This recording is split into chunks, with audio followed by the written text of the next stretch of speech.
top of the world, about to jump above it. Take it straight to the moon, 'cause we know how to rock it. Ain't no thing you can do, ain't no way to stop it. Now you're feeling it too, let's get it started. Throw your hands in the air while the beat is dropping. Acting like you don't care when everybody's watching. Just keep whipping your hair like that, you got it. Yeah, you're feeling it too, let's get it started. I'm ready, ready. Let's get it, get it. I'm ready, ready. Are you ready, ready? Let's get it started.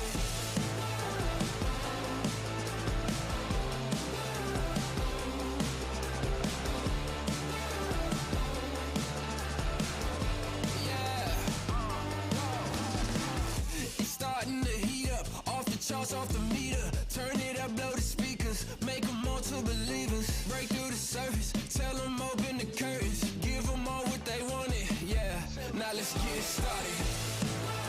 I'm ready, ready. Let's get it, get it.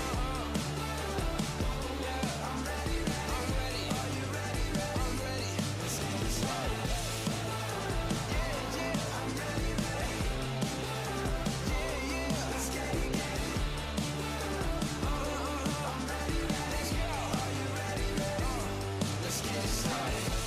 Let's get it started. Let's get it, get it. Let's get it started. Let's get it started.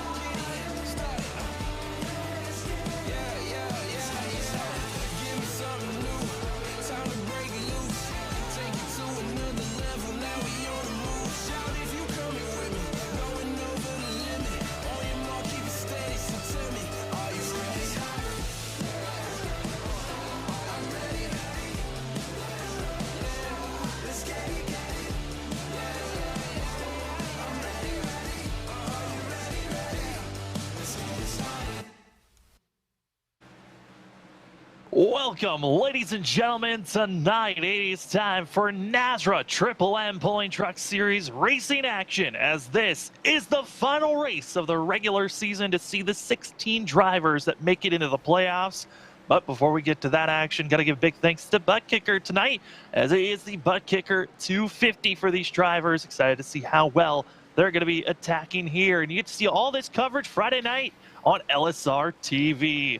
My name is Sam Dyer. With me is Kevin England, as well as LSRTV Studios in the background. And Kevin, we had the All-Star break last week, got the drivers a little bit calmed down before short track racing action. Here tonight, though, 250 laps of madness that I know we're trying to get prepared for, and I hope the drivers are as well.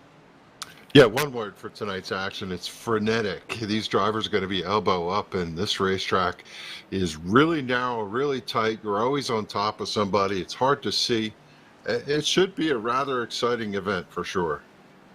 It certainly should be. Again, drivers are going to be having stages here tonight. Stage 1 on lap 50. Stage 2 going to be on lap 100 for themselves, as we have got about less than 5 minutes to go. We'll take a look at our race information for tonight's evening, as drivers currently, like I said, under practice. Then they're going to be having a qualifying session for themselves here that's going to be 10 minutes long. 2 laps. They're only going to be seeing who can put down the fastest lap to get that Blanchard Towing Pole Award.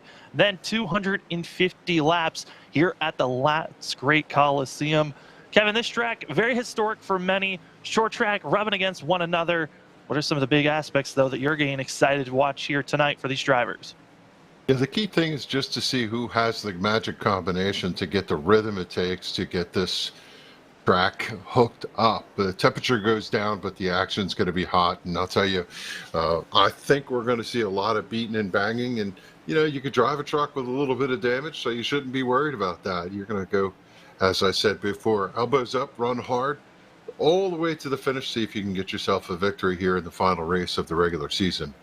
And this final race, so important, again, to figure out who are going to be the 16 drivers moving on to be racing for a championship in our 6-race playoff stint for the drivers. And right now, we got a good collection of drivers that have already won their way into that of the playoffs. Ted Wade, that of Keith Bradley, Stephen Thomas, Joey Doucette, as well as that of Brady LaBeouf.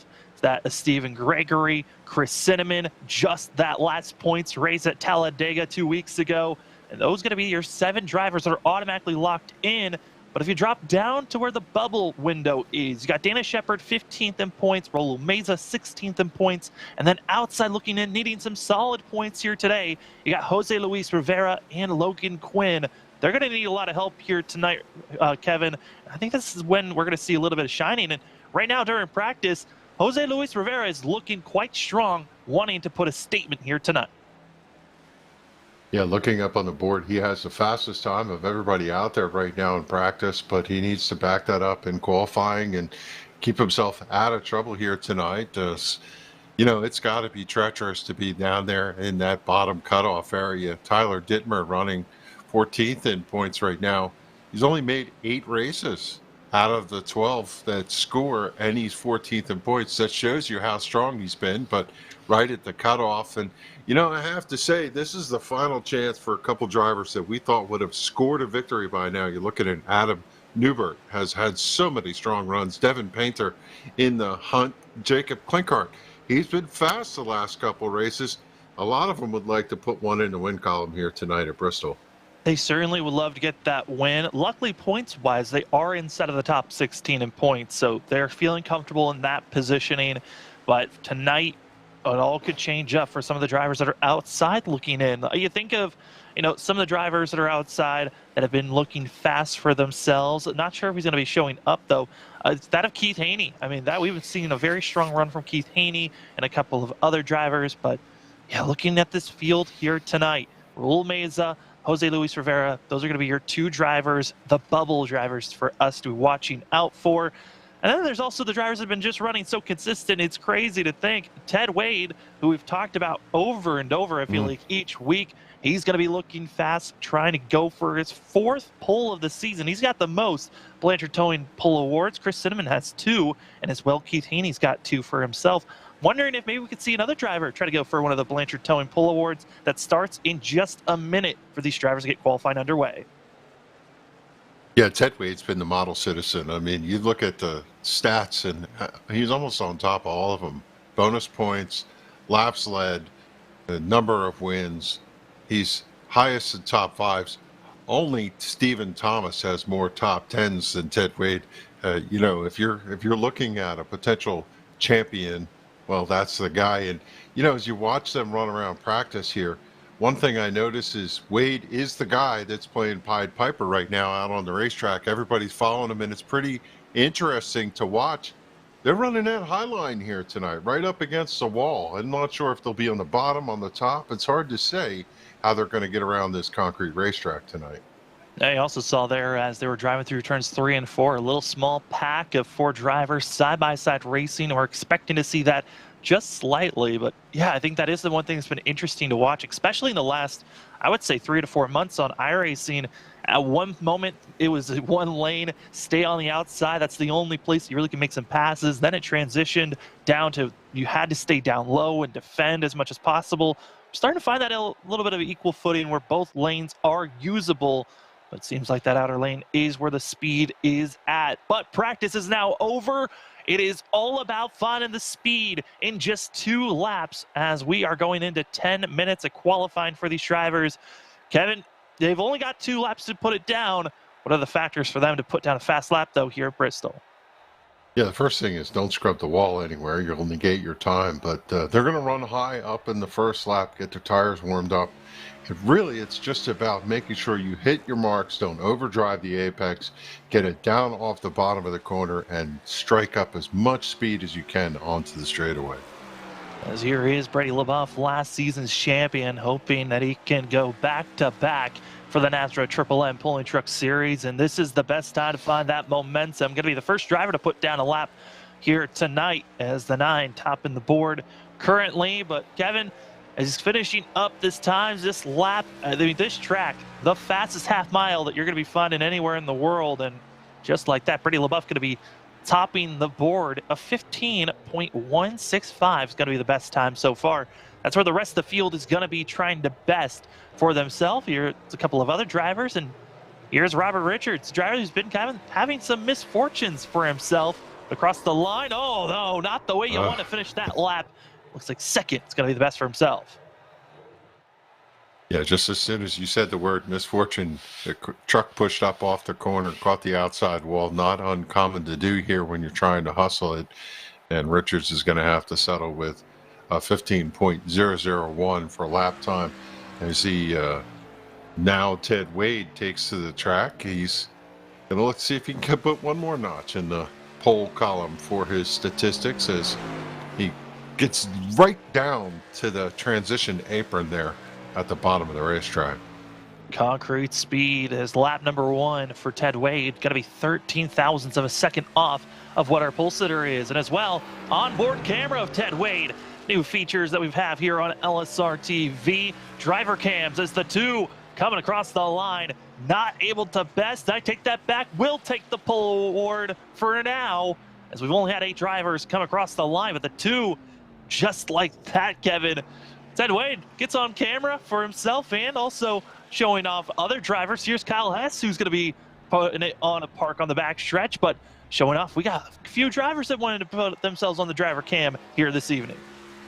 You know, I love the fact that Kyle Hess is running in VR. It really changes the immersion of the driver as you come through. And I swear, when you come off the corner and this thing is sideways and you can see the truck straighten out as it gets to the fence, there's nothing like it as Lumpkin gets up into the wall here, and that's going to negate that lap. He's going to stomp on the brakes and come down.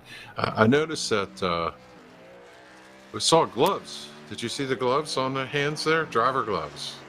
Yeah, that's something that's always interesting for me to watch drivers. Some feel more comfortable when they have driver's gloves. Even some wheels that the drivers can get for their steering wheels are actually recommended. Use the gloves to keep the steering wheel at its pristine state. I know some drivers, they're okay with not driving with gloves. As here's Cody not using gloves and kind of doing a death grip on that steering wheel, trying to muscle his way here at Bristol and always trying to find as much speed as possible, but going to be slowing it down. Cody not going to be 8th. Pretty good qualifying time, but he saw there with his motion, was not happy with it. Yeah, you know, the thing about gloves, most of the time I see drivers wearing gloves, it's because they drive real race cars and they're used to running with gloves, and it feels strange to them to grip the wheel without gloves on. But you noticed with Cody Knott there, he has a big steering wheel. Drivers talk about the size of the steering wheel really helps to soften the turn-in for the corner. The big radius wheels tend to give you a smoother entry, and where you get into some of the smaller, less expensive steering wheel rigs where they have small steering wheels. You know, there's some drivers who like the small snappiness of a small wheel, but it's always interesting to see the sim rigs that these drivers are using. As more drivers hitting the track, this is going to be the 22 of Jeffrey Sickles for himself. I gotta say though, Kevin, I think I'm more so of I prefer the smaller wheel just because I enjoy doing dirt track racing on iRacing, and I prefer the smaller wheel. You can really be a lot more twitchier and snappier with it. But I do understand having that bigger wheel helps so much more with these bigger asphalt tracks, like you noted on the entry. So important as Sickles starts his first lap. That lap going to be 11th on the board for now as he's going through 3 and 4. You see he's running the middle groove, maybe one lane up, just keeping the truck in momentum. And again, he gets into trouble coming up and hard lick to the inside wall. Thank God they get to reset these things and don't have to take that impact, as now we see Raul Meza making some laps here around the concrete half mile that is high banking. That's one of the things about the speed in this racetrack and how fast you go around that corner and blind. So you're really driving by instinct, Sam. As you go around the corner, you're turned in and you're just going to trust that the vehicle is going to respond the way you want, come up off the corner and carry the speed to the straightaway. So much trust in the grip that you have for these vehicles, as Raul Meza going to be 16th on the board for now, and also going to be 16th on our points board. Going to be hoping to keep himself in front of that of Jose Luis Rivera, but Rivera currently 6th on the board. 4 minutes left here in qualifying. A few other drivers still need to finish out their times. But Kevin, looking at the board and where drivers are lying, I mean, they have been looking mighty stout on where they're at normally, but it's that of Trey Pitts who's going to be topping the board right now, currently 27, a little bit of a shocker with that speed. Yeah, the Mission 1 Esports Chevrolet had put down a solid lap out in front. It's going to be up to everybody else to see if they can chase that down, but we're running out of drivers who I think have the opportunity to do that. I see Keith Bradley out on the racetrack right now, along with a couple others. Stephen Thomas, who's run fast all season long, he might be able to try and wrestle it away. Let's see where this checks in here for Bradley. Bradley through 3 and 4. This is his second and final lap of qualifying across the line, coming with a head of steam. We'll see how it updates, and it looks like for the 29th, 13th is the best on the board. 11th for Stephen Thomas, but that was the first lap for the 23. Thomas is going to be someone to watch out for as coming out of turn number 4 across the line. That's looking mighty stout for that of the 23. We'll see where it updates and if it's going to be any faster. 11th. Looks like it's not. 11th is where he's going to stay for himself. Did have a little bit of faster time, but was not fast enough to advance in any positions. And looks like this could be our final driver to think about doing qualifying with 2.5 minutes left. There's still plenty of time for these drivers still to hit the track. And, you know, Kevin, one thing that we've talked about with the 10-minute timer for these drivers all season long is the longer you wait, the more these drivers are banking on this track to cool off and have a little bit more grip. I think that's why we're seeing just that of Dana Shepard as well as that of Brandon Bullock, just waiting for their time. Shepard, another one of those drivers that's going to need a very good race here tonight. They're going to find themselves into the playoffs. Yeah, I peeked over at the weather station just as we started, and it was 85 degrees, partly cloudy, track temperature of 88. And as I look at it right now, it's the same setting, so it really hasn't dropped. You're right. A lot of these drivers know that typically as the session wears on, it's possible that the track could cool off as we get deeper into the night. But right now, everything remains consistent. We've seen Dana Shepard 17th clocked in on his first lap of 15.29. And we'll see if he can best that. Now 15.44, so he's going to stay in that 17th starting spot, provisional right now, until everybody gets finished. Right now, Joey Doucette, Huck Wigington, and Brandon Bullock are the only ones that have not logged laps. I think of short track racing, I think we got to go back to that of Nashville, as well as thinking back to the Lucas Oil Raceway. Short track racing has brought a lot of drama in this series, and I think that's why we're mainly excited about how tonight is going to go. 1 minute left for the drivers here at qualifying, as we noted on Joey Doucette, Huck Wigington, Brandon Bullock, those final 3 drivers that most likely at this moment, because they have not hit the track, they're going to be starting in the back for themselves, which isn't the worst call for themselves here, Kevin, but it certainly is a different strategy than most would think at a short track.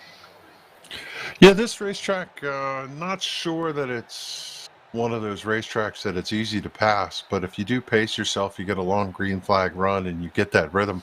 I always equate this racetrack to a ride I always liked at the Flemington Speedway, the Tilt-A-Whirl, when the fair came to town. You just hang there in space and all of a sudden that thing hooks and swings you around. That's what it's like going down the apex. And you'll see these drivers come off the straightaway, and some of them let off as early as the start-finish line, and then they turn down in and drive from the center off like a wild abandon. It's a really weird racetrack to try and figure out how to make speed. It really is, as the drivers have had practice qualifying.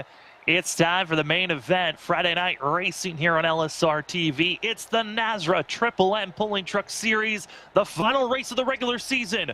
Who's making the playoffs? Well, we'll find out here shortly for the butt kicker 250, as the drivers got 250 laps to see where they're going to be placed. But first, we'll see where they started from the grid. After qualifying, it's going to be that of Trey Pitts. His second pole Blanchard Towing Pole Award goes to the 27 here at Bristol, with Ted Wade going to be on his outside. Row number 2 finds us with Adam Newbert in the 4. Great qualifying for the 4. This is really different, showing them throughout this week with Taylor Peacock in the 81 to his outside. Row 3, Robert Richards, even with the poor final lap of qualifying, able to come away in row number 3 with that of Jose Luis Rivera. The first car outside the top 16 needs a good run. Row number 4 going to be bringing us to that of Kyle Hess in the 86, as well Keith Haney in the 78. Row number 5 going to be with that of Cody Knott, great qualifying for himself, and as well that of Brian Abbott. Inside row 6, 11th starting spot for Steve Thomas. To his outside, Brady LaBeouf in the number 9. Row 7 is going to be made up of Keith Bradley with Jeffrey Sickles in the 22 is outside. Row 8, 15th starting spot for last points race winner Chris Cinnamon. James D. Morris in the 47 starts outside row 8. Dana Shepard in the 43 will start inside row 9. Outside, David Painter starts 18th in the 64. Row 10 be made up of Raul Meza in the 93. To his outside, Derek Kilgore in the 11th. Then in row number 11, excuse me, going to be that of Justin Lumpkin in the 87. Had a very strong run last week at that of the All-Star race at Charlotte. With that of Brandon Bullock, going to be in the 17 to his outside. Last row, going to be that of Joey Doucette and as well Huck Wigington. Starting all the way back in row number 12. They've got a lot of work to do to get up front, but they've got 250 laps to do it. Kevin, this is going to be a fun one overall. Stage breaks, though, going to be on lap 50 and 100. So they're going to be, yes, those are a lot of laps when you think of mile and a half or bigger courses, but here at a half-mile track, concrete surface here at Bristol, that's going to go pretty quick for these drivers if we stay green. I think that's going to dictate the way the race is going to run. These drivers are going to run wide open in those first 2 stretches, and then they're going to have to do some tire management, some gasoline management in that final stint, as it's a longer run here. And Pitts and Wade going to be out front defending from some hard chargers right behind them.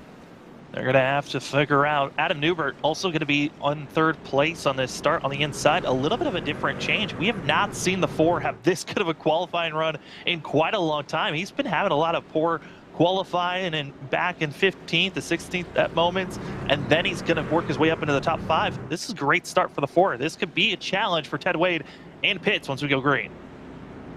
These drivers have to be mindful of the trouble zones here. You can't touch that apron on the racetrack. Really unsettles the truck, and traffic and crashes occur very quickly. You come upon something, you have to pay attention to your spotter when they tell you trouble up ahead. Make sure you get on the binders, but look in their rearview mirror and don't get yourself run over. Well, this is the start of race number 14 of the regular season. You've had all your opportunities. Now it's time to see who's making the playoffs, who's going to make it to the Sweet 16.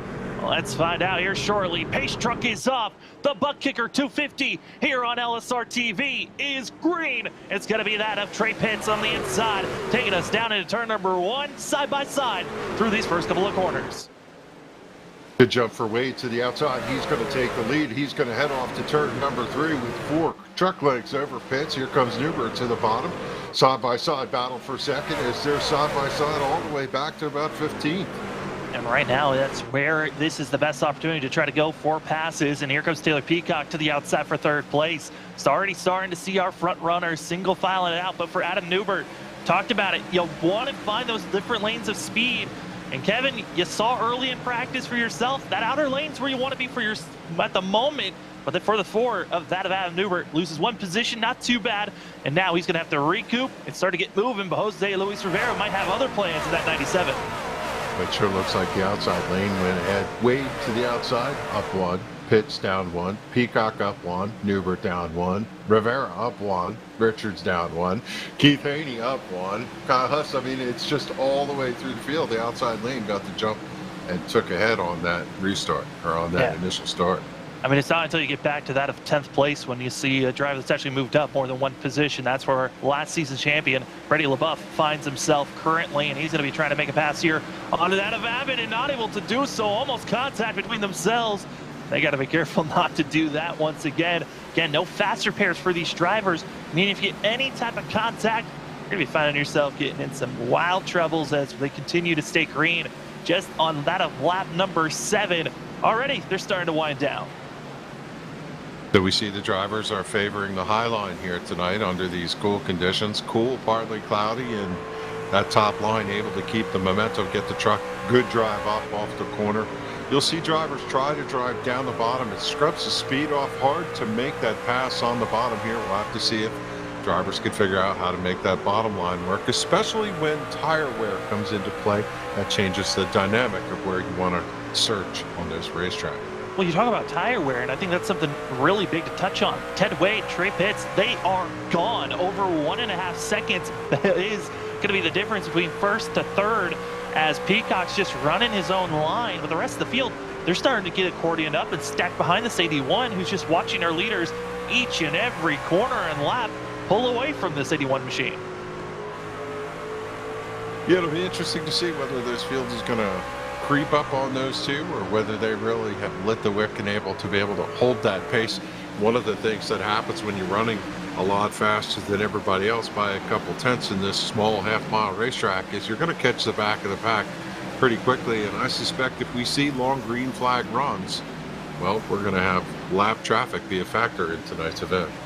Lap traffic, drive that's all the way back in 24th position, last on the grid. Huck Wigington going to be about 8.5 seconds back. That is practically half the track, and we're only that of 12 laps into this course, as still that of Adam Newbert just lingering behind. Jose Luis Rivera, though, has done a great job of at least moving up into one position for the 97. Again, for Jose Luis Rivera, needs to make sure he finishes ahead of that of Rule Meza, and Meza currently in 15th, so 10 positions difference.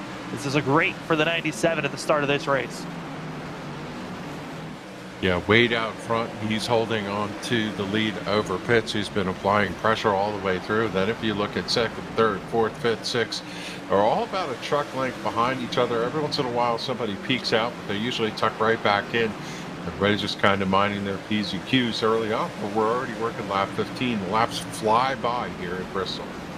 As we are watching this race here tonight again on LSRTV, my name is Sam Dyer. With me is Kevin England with LSRTV Studios, giving you all the graphics and content, 4K action and coverage here. One of the only 4K coverage of iRacing here on YouTube, as we're seeing that of Kyle Hess VR system, and you're touching on it here, Kevin, while we got a little bit of a glimpse of Hess running with VR, just watching his face and his eyes looking around as he's trying to virtually see his old boy Richards gets out of shape. The wheelmanship for Hess to make sure he gets around, but again, the misfortune strike for that 48 machine. What a rough go for him. And you know, when you're watching that in VR, it's just incredible because you could see the truck out the left window and see what happens. You turn your head a lot of times, and just the experience and the immersion is amazing.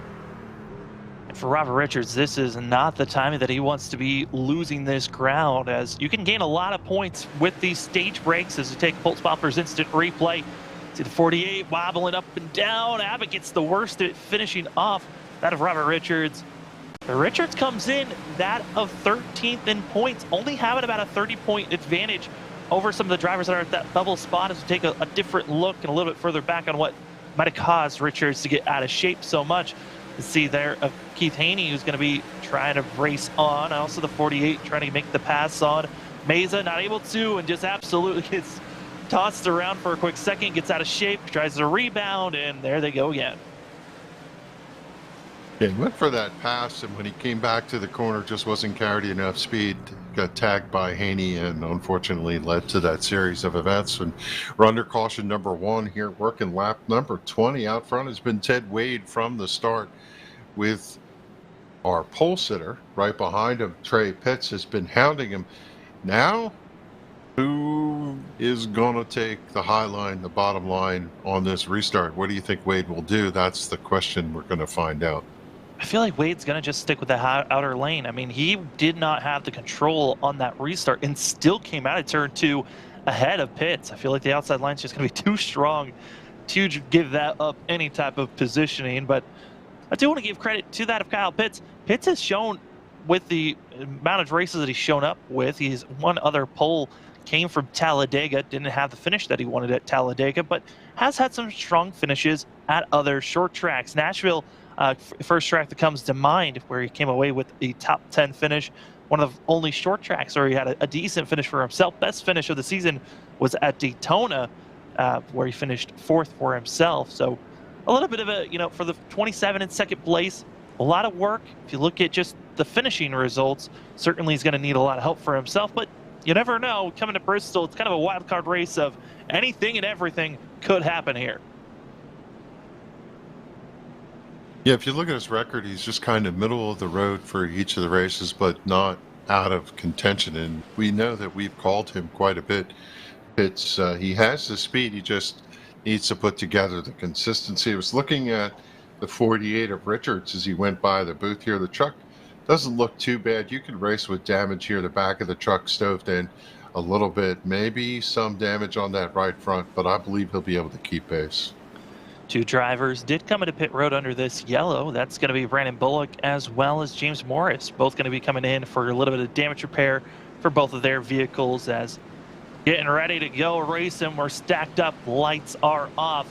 It's going to be that of Ted Wade, Trey Pitts, Adam Newbert, as well as Taylor Peacock going to be in the first two rows with Jose Luis Rivera, Keith Haney, Kyle Hess, Brian Abbott, as well as Brady LaBeouf, and that is Stephen Thomas going to be your top 10. Biggest mover so far here tonight going to be that of Devin Painter, up 7 positions, back in 11th place. Field's ready to go. Pace truck ready to pull off as we're going to get a little bit of a ride from our driver that's up front of Ted Wade. See how well he can try to pull away from the rest of the field. Pace truck is up, and we are green as the two's already on the loud pedal and gone down into turn number 1. Yeah, we know he started in second, shoved it in third, grabbed fourth by the time he got to the corner, and that truck just lit up and took off. It looked like that outside lane was the right choice. And right now our top 5 settled in nose to tail. Best battle on the racetrack seems to be that for second place. Here comes Newbert, challenge into the bottom, side by side with Pitts. Comes down the back straightaway. Pitts gets the better run up off the corner. Is going to clear him and pull away by a truck length. Newbert took a peek there, unable to capitalize from that low line. Well, Kevin, we were talking about tire wear as well. Lap 20 for these drivers. That first caution came out, and for Ted Wade and Pitts, they now have to be a little bit concerned because majority of the field were running off the pace and weren't really pushing their trucks too much. We'll see how well they're going to do, but before we get to that, yellow flag going to strike. Issues for our last points race winner at Talladega. Chris Cinnamon finds himself being spun around. Yeah, it looks like he's going to grab a gear and be able to drive away, and we'll get a check here in the Pulse Popper replay to see what spun Cinnamon around. As we're going to take a look here, watch out for that of the 93. Gets a little bit of contact from Joey Doucette, then just gets a little bit of contact everywhere else. Not as well as Lumpkin, getting some damage from this incident. Not too bad for these drivers, but certainly that's just short track racing in a nutshell. As one person makes a mistake in front of you, and it accordions its way all the way through the field. Yeah, good heads-up driving for a couple of people. I'll tell you, the 11 of Gilgore just snuck his way through, and I don't have any clue as to how the 22, Jeffrey Sickles, missed that as he locked up the binders, and he might have tagged him just a little bit, but he really should have had him square in the door. Good job for the Toyota driver, Sickles, who's running currently in the 20th position. We'll see how well that if Sickles is able to go through this field as bringing out our second caution of the night. Our guys, since we're under yellow, take a look here at what our weather conditions are looking like here. As you know, touched on it a little bit during qualifying, but here is our ML Performance weather conditions. It's going to be that of 85 degrees for that air temp, then a little bit of a breeze at 9 miles per hour, but it's that track temp, 89 Fahrenheit. Not expecting that to change too much. I know it says it's mostly cloudy, but we're under the lights. The sunshine ain't going to be too much of a factor here as the drivers are getting rolling here. But I got to say, Kevin, this is the weather conditions. They're looking pretty good for these drivers here tonight for some great racing.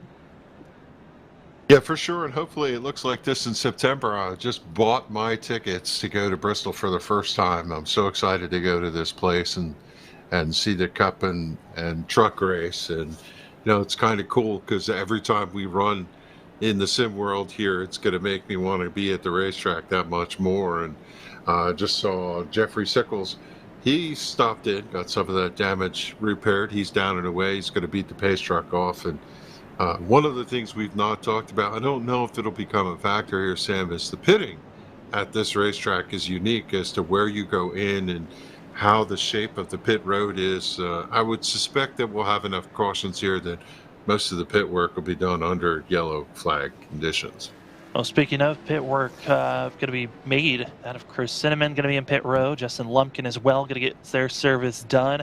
Jeffrey Sickles did come in a couple of laps ago just to get some repairs done as well for the 22. So a little bit of shuffling further back. Brandon Bullock, the driver that came into pit road under our first yellow, got up to that of now 18th with the damage the 17 had to get. But up front, not too much shuffling's been going on. Biggest mover, Joey Doucette, up 10 positions for the 16. Next biggest is going to be Devin Painter, up 8 in that of 10th place for the 64. But up front, Ted Wade, Trey Pitts, as well as the Taylor Peacock out of Newbert, Keith Haney, Jose Luis Rivera, Stephen Thomas, Abbott, Hess, Painter. Not too much shuffling's been going on in our top 9. We're ready to see how they're going to be able to finish out our first stage of racing. Again, stage 1, conclusion of lap 50 for these drivers. So it is crucial. Be up in the top 10. You get bonus points for being in those positions. And for Jose Luis Rivera, he needs more points than anybody. Pace truck is off, and we are back to racing for the butt kicker 250. Trucks roll across the start-finish line as Wade once again jackrabbits out to a huge start there side by side for second with the 81 of Taylor Peacock making the challenge on pits. He's got the preferred high line. Could he get him cleared? Squeeze tight there coming off the straightaway through the corner. Still dead heat coming up to the start-finish line. And look at the way they're running Newbert on the outside for, yeah, that's the way to do it. For Pitts, he's got to give up the challenge there on the bottom and get up and cover before he loses another shot there. I mean, I got to give big credits to Pitts. I thought he wasn't going to be able to get up front and get in front of the 4. Also, got to give credit to Newbert for not just running over that of Pitts. Drop a little bit further back where we find that of Keith Bradley as well as Painter and also Abbott. These are all the drivers that are inside of our top 10 currently. It's going to be Brady LaBeouf thinking about 3 wide for a quick second, but thinks better of it. And now side-by-side racing still rages on as, oh boy, Abbott gets out of shape, holds it, and they're going to stay green for now. That could have been a big one with the amount of drivers that were stacked behind that 82 machine. But here comes that, watching for Devin Painter. He's pressuring, but Abbott seems to be slowing down that outside lane, just not getting the launch that everyone else is getting. Yeah, for Abbott, it's one of those things, once you get the position and move up, you want to kind of get settled in and get yourself set. And every once in a while, when you make that pass, you find yourself slow for a second, looking in the rearview mirror to see who's behind you and how much room you have and whether you can actually hustle the truck. Made contact with Devin Painter there, but it looks like both of them able to soldier on as we watch out of Joey Doucette's viewpoint. And LaBeouf trying to get a good run. He gets a good surge through the middle, but can't get the truck to exit the corner with the speed he needs to drive alongside of the 64. Oh, he tried that time, though, for LaBeouf. You saw him really do that surge through the center of the corner. He's trying to just do a slide job move where he gets far enough ahead. Here comes that of Joey Doucette, coming with the pressure from the 16. Saw the momentum from the 9, the way that he was being so much more aggressive through the center of the corner, and says, hey, I want to give a try of this. We're 10 laps to go until that stage break for these drivers at the end of lap 50. And right now, starting to see that inside lane just working a little bit better as Doucette decides better of moving up to the higher lane, but maybe it's not the better positioning for now. I'll tell you, but LaBeouf is showing these guys a little bit of something here. He's getting such a run through the center of the corner. They're going to tighten him down there. You had to pinch the truck some, and that's going to slow him up. Here comes Doucette to the high side. What a scrap they have here for this position. Oh, and behind, Devin Painter gets out of control, and they're going to be seeing that driver facing the wrong direction, Devin Painter, who was trying to stay inside of our top 10, got pushed back by Joey Doucette, and from there on out, just was not the run that he was hoping for. Yellow flag flies here tonight as we're going to see bumping. There's Kilgore going to be on the back bumper of the 64. And there's the bump again that spins him around, tries to hold on, but there's nothing you really can do there, Kevin. That's got to be harrowing, face it backwards with the trucks coming up off the corner, and he was great to just lock it down, stay in place.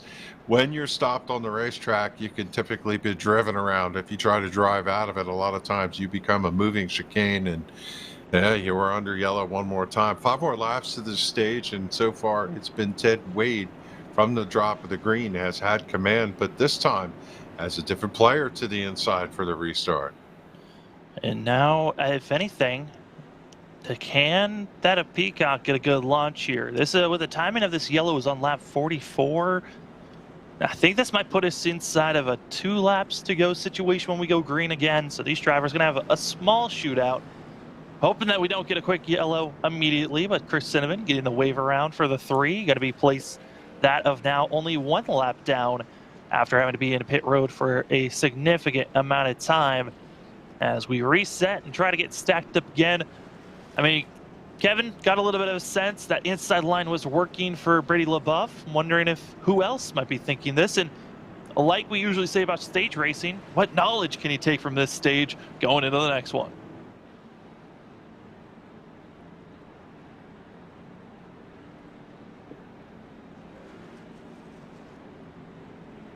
As right now, it's going to be Ted Wade, Taylor Peacock going to be your front 2 with that of Trey Pitts, Adam Newberg, Keith Haney, that is Stephen Thomas, Keith Bradley, Jose Luis Rivera, Brian Abbott, and Joey Doucette going to be your top 10 currently. Biggest mover still going to be that of Joey Doucette, up 13 positions for himself.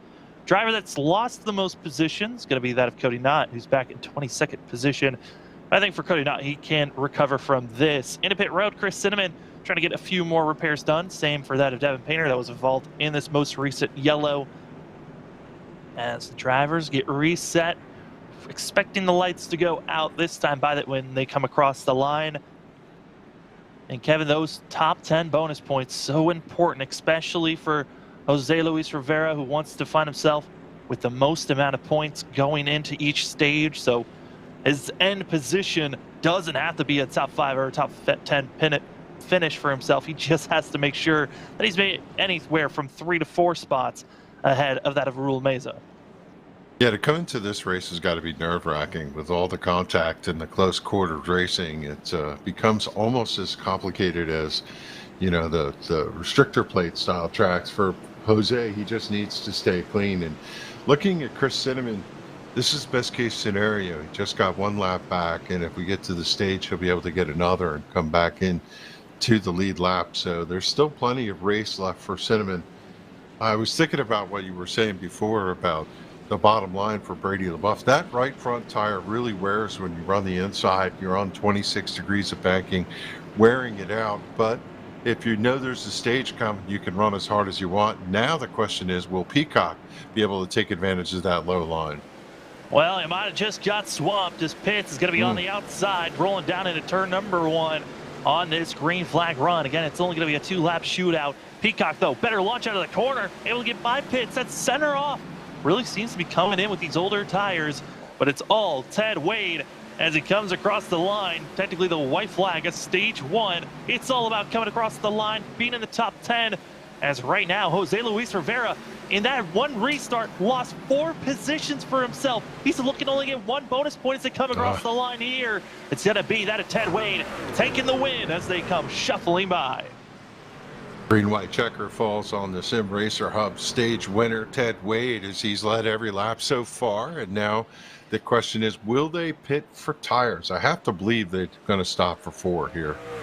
Yeah, these drivers come in with 4 extra sets of tires for themselves. I would not be surprised if they take a set here and even another set at stage 1. Your 10 drivers are going to get bonus points. It's going to be Ted Wade in first. Second goes to that of Taylor Peacock with Trey Pitts, Keith Haney, as well as Adam Newberg going to be your top 5. Keith Bradley, Stephen Thomas, Joey Doucette going to be your top 8. 9th goes to that of Brian Abbott, and Jose Luis Rivera getting that 1 bonus point. He was expecting a lot more. He's going to need more positioning going into stage number 2.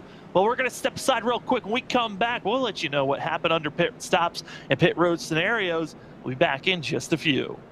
Hey, it's broadcast personality Wesley Outlet up topside at one of the great racetracks of the world, the Caraway Speedway. And I'd like to remind you to join us every Wednesday afternoon at 1 p.m. Eastern to 3 p.m. Eastern with coverage of Finish Line, where we talk to everybody from NASCAR to grassroots, like right here at Caraway Speedway.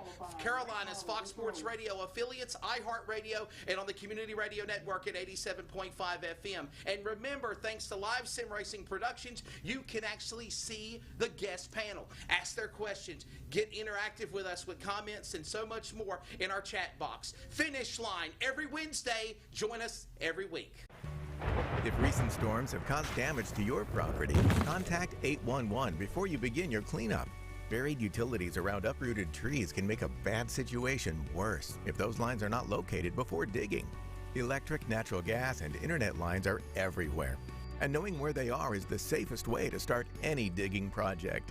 Call North Carolina 811 by dialing 811 or by using single address ticket on nc811.org or the NC811 app.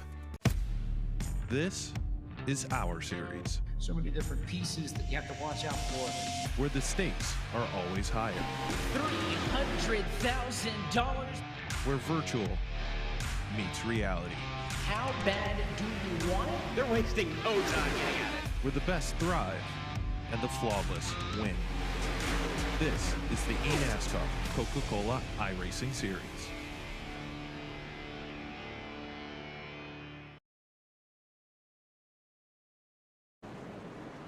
Welcome back, ladies and gentlemen, to NASRA Triple M Pulling Truck Series. As Stage 1 is done, and it was the 2 of Ted Wade that dominated it, leading every single lap, and really didn't even look close. As we are here on LSRTV, my name is Sam Dyer. With me is Kevin England. And Kevin, it was all Ted Wade at that first stage. Second stage, a little bit of shuffling going on who's in second place. Sherry Pitts has been pushed back one position, but we're starting to see a couple of newcomers climbing their way through the field. Joey Doucette going to be inside the top 10. The 16 did not qualify, but he certainly is charging through this field. Yeah, the report card says A+ for Doucette, up 15 spots to 8th. Also see a good climb for Keith Bradley, having a good run. Keith Haney also doing a good job here. So, yeah, some of these drivers have a knack for this racetrack, and we're starting to see them emerge as contenders here, and they have the rest of this stage to get some track position so that they can fight it out to that final run. Well, Stage 1 was 50 laps. Stage 2 going to be at lap 100 for themselves as the drivers are stacked up, ready to go. Ted Wade, Taylor Peacock, Keith Haney, Trey Pitts, as well as Keith Bradley, Adam Newberg, Joey Doucette, Stephen Thomas, Jose Luis Rivera, and that of Adam Abbott going to be our front 10 as we are green once more for that of the butt kicker 250. You know, I have no idea how he snookers these guys on these starts, but it's almost like, whoa! No! Oh, he's still out of control. Maybe he just broke loose. Something went wrong, but Ted Wade in an instant went from dominating to now stuck in traffic in fifth, just in a blink of an eye. Somehow almost saw his race just ended by himself, showing this track is tough for anyone and everyone. And Ted Wade, he's going to be feeling lucky he's still racing. Wow, that was just not expected, as you could tell by our reaction of that. He went in the corner and the truck just jumped out, and Joey Chitwood all the way through the corner and gathered up just when he thought he had it. The truck broke loose again, and now he's going to find himself without the track position. I mean, maybe a little bit of commentator's curse. We were talking so proudly of him, and then that strikes. I mean, it's one of those things where Ted Wade, he's got to be feeling at least happy that he's still in the top 5. But now Taylor Peacock going to be the lead driver. We haven't seen anyone make the pass for the lead cleanly without a leader now having major issues. We'll see how this is going to be changing up for our front 5, but they're all single filed out. It's going to be all the way back to around that 10th position, also around that 11th, I should say, where we're starting to see a few more drivers battling around one another. And I'm looking at the ticker. Raul Meza starting to make some big moves, catching up to that of Jose Luis Rivera. And Rivera's losing ground as we go tri-camera, get a little bit of a sense on where drivers are running right now. Big screen on your left, we're seeing the 2 of Ted Wade, who dominated stage number 1. Then you'll look over to our bottom right. That's going to be watching Raul Meza, and also the 9 of Brady LaBeouf battling for 12. And then in our top right corner, we're going to be seeing some drivers further back in the field making their charges through. Yeah, we saw some extracurricular activity in one of those shots in the bottom right-hand corner. I'm not sure who that was. Maybe the 93 is my guess. Got sideways, somehow banged it off the wall, kept it straight, kept going, and we remain green here as we work lap 65. And now going to be seeing our main camera. I'm just moving up slightly. Our pole sitter of Trey Pitts in the 27, trying to figure out how to get by Keith Haney in that of the 78. And here, Kevin, we talk about short track racing as Pitts tries to put the move here on Haney, but when think about some of the other short tracks we've ran this season, Keith Haney has looked fast, still looking for that win that's looming over Haney, but the best chance he had was back at Lucas Oil Raceway, where he saw that race being snuffed out, was taken out on the final lap. And now Haney's got a second opportunity, running in second currently here tonight. And you can see how these drivers attack the turn. Some drive in hard, some drive in soft. Some drive off hard, some drive off a little softer because they drove in so hard. That's why you see the trucks lurch and come forward.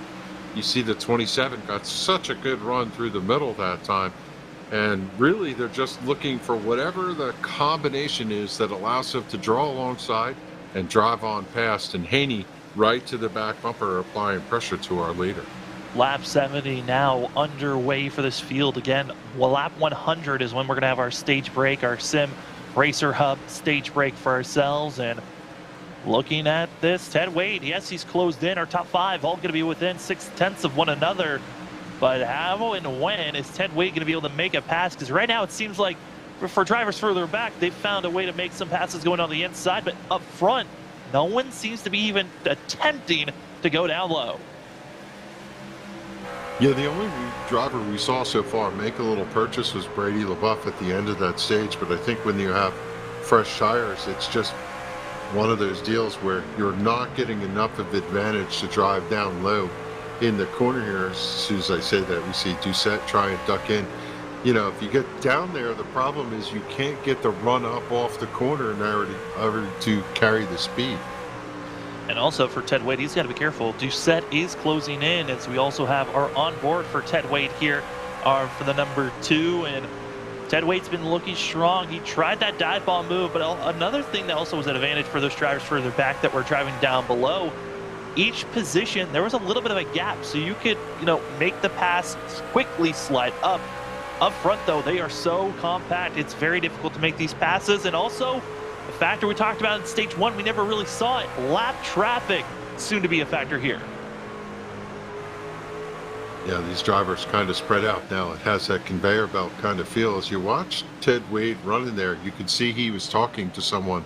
I'm not sure if he was talking to teammates, talking to other drivers in the channel, or talking to a spotter. Sometimes these drivers do employ a spotter that tell them there's a truck low, go high, this is the strategy, this is where somebody else is making time. But right now, you can see this battle here for this top 5 is starting to heat up. These drivers getting a little antsy as we see Trey Pitts down on the bottom trying to make a move. Pitts trying to make the move there on Keith Haney, not able to really keep the momentum, and now going to be trapped on the low end. It might be freight trained if the way that this outer lane's been rolling and the inside has not so far. But we are closing into that time when we started to see it was about 20 laps to 15 laps to go into a run when those tires started to kick in. But also lap traffic as Taylor Peacock trying to get by this of Cody Knott, and as well going to be Chris Cinnamon. And now Pitts is going to be trapped. If he doesn't find space to get up onto the higher lane, he's going to have to be forced to go 3 wide, and this is when danger could strike here, Kevin. Yeah, still down there on that low line. He's going to squeeze up and try to get in between he and Doucette. They're 3 wide into the corner right now. Thankfully, the bottom line holding, and he's going to be able to slide in behind Doucette, lose the position, but no harm, no foul there as they go around Cinnamon, whose truck appears to be stricken and just does not have the speed that he had in the beginning. Good thing he won last time, huh? Yeah, it was a good thing he won at Talladega, and that was something he was happy that he saw for himself, as well as going to see that of Keith Bradley able to make the pass on Keith Haney. The Keith's going to be swapping positions. Joey Doucette now in 16, going to be diving it down low, and also Adam Newbert finally finding a little bit more speed. And if anything, lap traffic really has slowed down the pace of how these drivers want to cut their way through, as Devin Painter going to be stuck on the high line. They're going to go 3 wide once more as Doucette forced through the middle as they continue to bob and weave, finding every single position they can. And this is the love and the joy of Bristol, the madness once lap traffic gets mixed up with lead lap drivers. Yeah, I see a little more life in Wade's truck right now. That truck coming back to him as he's challenging. They're side by side right in front of him. Doucette making a good run down to the bottom. Wade peeks in that low line, has a fender down low, still side by side for Haney and Doucette. Haney comes down and pinches Doucette a little bit off the corner. Doucette still holding strong, although he didn't get a good run that corner. And he's going to tag him. He'll get by him as what a collecto saved it. Keith Haney. I mean, we saw Ted Wade save it here at start stage 2. That might be even a little bit better, as 78 still holds on. Going to be back in 8th position. But for Keith Haney, he needs a win here tonight if he wants to make it to the playoffs. Cannot point his way through. But you see slow and low. That's going to be Brady LaBeouf, the 9, struck in with some issues here tonight. Well, I tell you, there was a lot of footage going around because of Dover coming up. Jimmy Johnson's spin there at one time off of turn number 4 and his ability to not drive it off. And they were having this big conversation in social media about who had the best slide and save. Some talk about Kyle Busch at Daytona that one time, but I think there's one for the record books for Keith Haney. There is no reason to believe why he shouldn't have collected the wall there over here in Bristol. Yeah, and speaking of the wall, went back, checked it. Brady LaBeouf did clobber the wall, self-spin for himself, and now is going to pit road as the dicing back and forth. Oh no, contact. Dana Shepard getting into our pole sitter, and 3 wide. We saw it stick a couple of times there. That's the one moment where you know it's going to strike for somebody, and it's going to be there for Pitts, getting hit by the 43, and it's just the hard, aggressive racing that we're starting to see. Pitts now with, that's going to be Lupkin, going to be slow and trying to get out of the way of that of Stephen Thomas. And Thomas has done a great job moving his way up for that 23. Going to be up that of 4 positions in 7th, but once was a very good cluster of 8 drivers starting to disperse with the lap traffic and contact between one another. Yeah, this is that elbows up thing we talked about where drivers are going to bump and grind all the way through this. And I'm watching this battle here and also the one up in front. Bradley doing his best trying to track Peacock down. Peacock was held up here and there for lap traffic, and unfortunately he got through it better. Bradley unable to close the gap, but still hunting him down. And we watch this battle here. There's little battles all over the racetrack here, Sam, as drivers do whatever they can to get these positions before the stage break closes.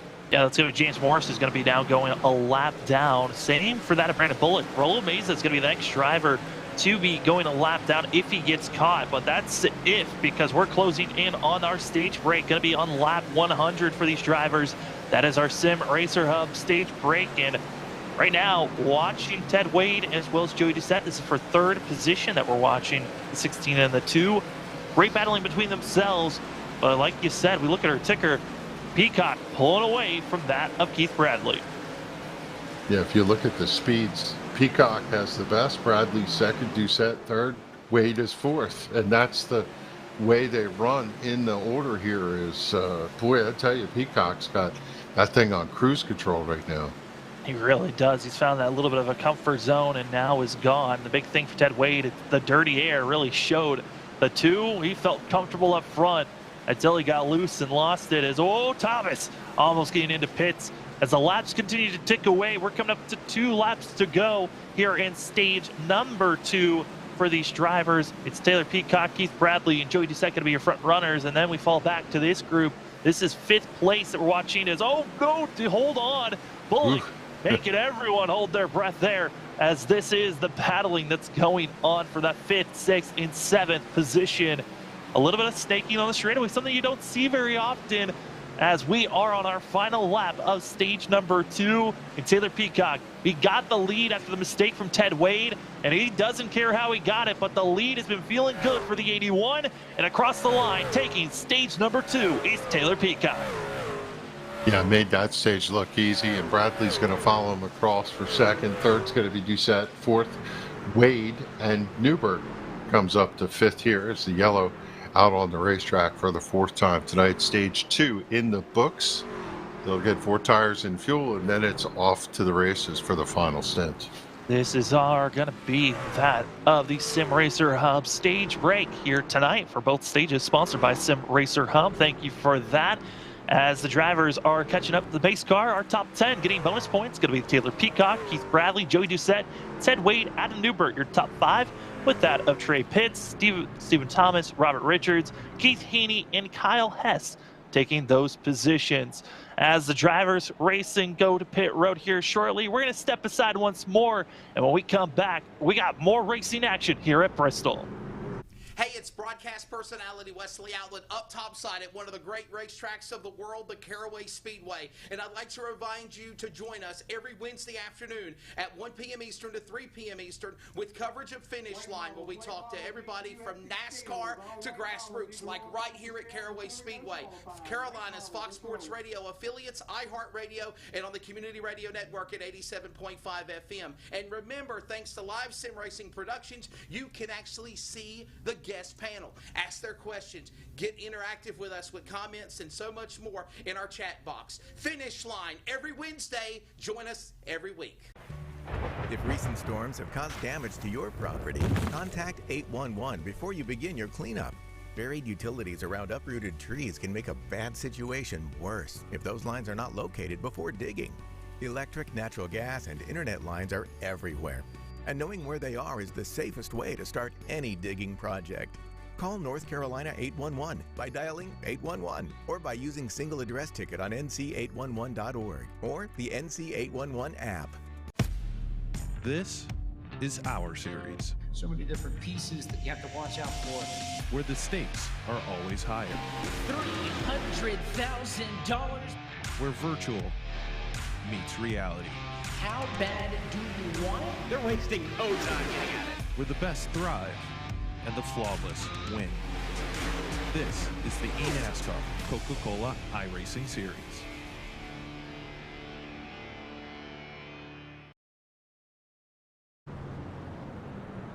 And welcome back, ladies and gentlemen. It is the NASRA Triple M Pulling Truck Series here tonight. The last race of the regular season. The stages are done. We got no more. It's all about racing it to the end for the Butt Kicker 250. As right now, Taylor Peacock, winner of Stage 2, is going to be up front with that of Keith Bradley. Joey Doucette going to be in third. As we take a look at our ML performance, weather conditions so far. And I gotta say, Kevin, not much has changed, but the track temp did go up and now it drops down as we've been pacing. Yeah, I think these drivers, when they run on concrete, whether it's here or Dover, the track is pretty consistent, unlike asphalt, which takes the heat a little more. One thing I noticed while we were watching some of those shots is the marbles up to the high side. You can see the dark spots on the racetrack for where the tires have left their mark, and that provides extra grip. I suspect that this is going to be just a brawl to the finish, and a couple of these drivers know they're really going to have to run hard as fast as the pace has been all night long here. That they are, as we have ourselves 12 drivers that were on the lead lap before that our stage break came out. Few drivers took the wave around. We'll see how well they can stay out there with older tires, but we are green for the Butt Kicker 250. Peacock, Bradley, they're going to be our leaders going down, but Joey Doucette getting aggressive here early on, but Ted Wade, he's going to be the driver that we know can get up front and dominate, but can he get by our front two? Yeah, if I wait one at a time. I know I got speed in the truck. I know if I can get out front, I can hold it. And you just saw him slide around Doucette. Now he has to see what he can do with Bradley in the 29. Bradley has the same plans for Peacock. Yeah, I think early on in this stint, he wants to see if he can get himself out in front. And it's so much easier to run this track, Sam, when you're out front, because you could just pick and choose your line. As well, also we're green, and some of our biggest movers of the day, that's going to be Joey Doucette, who's going to be trapped on the inside, as well as second place runner Keith Bradley, second biggest mover of the night. And Kevin, I'm just curious on your thoughts on this. I mean, yes, these drivers have carved their way through the field, but how much of an advantage is that going through most of this race, having to pass drivers compared to that of Peacock and Ted Wade that have kind of been up front for the majority of this race? Yeah, we know the adage that the farther you go forward, the harder it is to make the pass because the competition is stiffer. Here we've seen the high line be the advantage all night long, but no more stage breaks, no more fresh tires. If they run green through a long stint here, I suspect that you're going to see some drivers who manage their tires be able to come through and make those passes. It's going to be a really interesting complex as we run the remainder of this race. And getting word of drivers with penalties. Raul Meza, penalty for the 93. Had to do a pass-through penalty and might even have another one. It just keeps piling on of mistakes, getting back out on track. A driver that needed to have a top 10 finish here tonight to make it into our round, make it into the playoffs, could be fumbling this one away here late as we are coming up closer and closer to halfway of tonight's race. And oh man, you hate to see this, Kevin, but now the pressure's on that of Jose Luis Rivera, who needs to have a top 10 finishing run here tonight if he wants to make the playoffs as well. Yeah, he's running 10th right now. He just really, one, needs to stay out of trouble. So easy to find trouble here as we see Raul able to stay out and plead with the officials to give him a clear on those black flags. He's currently running in that 21st position, but that truck looks like one that you would see beat and bang from Bristol. The thing is really dented, that number 93. And here's the 97 of Jose Luis Rivera, who is the outside looking in driver, 17th in points coming into tonight.